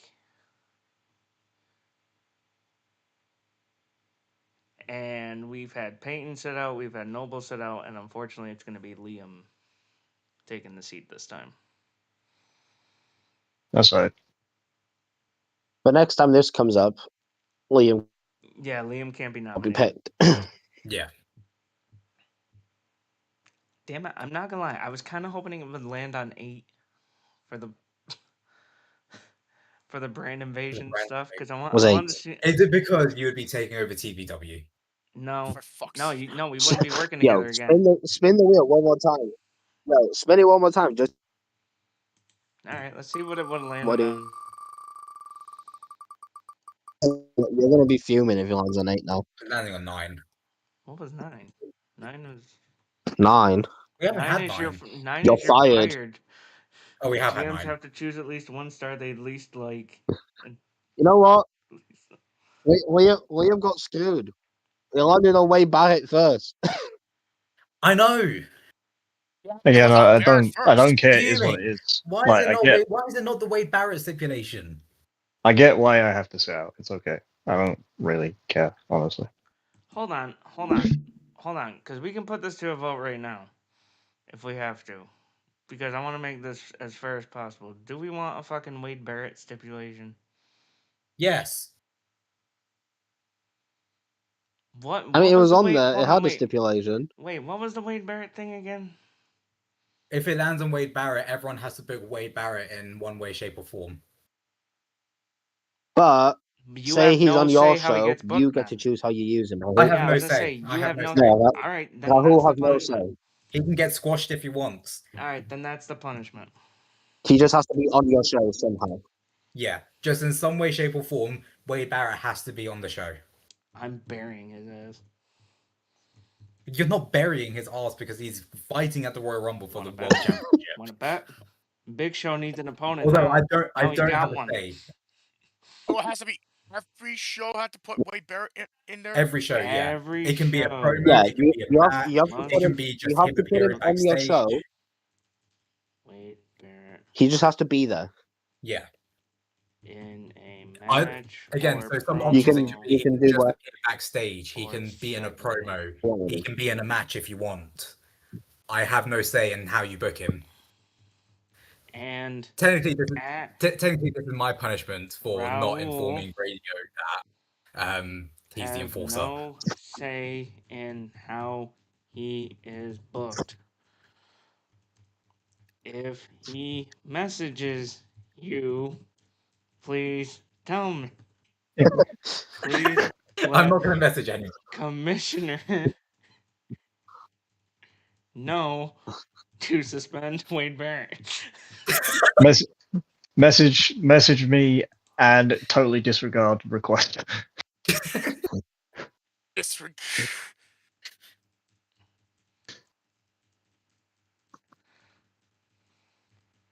There we go, done. All right. Oh, I thought I was sitting out. Okay. Yeah. No, You're no longer you sitting out, Liam. You're back. The good news is Okay. that card that you put in there last night, Liam, you can put it in there again. Wait, suspend me Yeah, or just put suspend it Wade back. Barrett or suspend both? To be fair, I think I'm going to tweak it because that had 8 What was- matches and yeah, it does. Wait, what was that? Well, you Raul? do have to tweak it a bit because you have to put Wade Barrett in there somewhere. Would you be suspending just Wade Barrett or suspending both of us? Both of you. Okay. Both your eyes. That's the How's thing, that? though. How's What that if for your Rahul fucking messages stipulation? us, right, and we don't tell you? Oh, I'll find out. He can just message us and we don't tell you. Oh, I read your guys' shows. I will know if you fucking. I'm just gonna point out Wade Barrett is the most over in RWL. You won't know if he's Oh, I can already see it. A nice Somehow, yeah. 4-on-1 handicap match. It's gonna be great.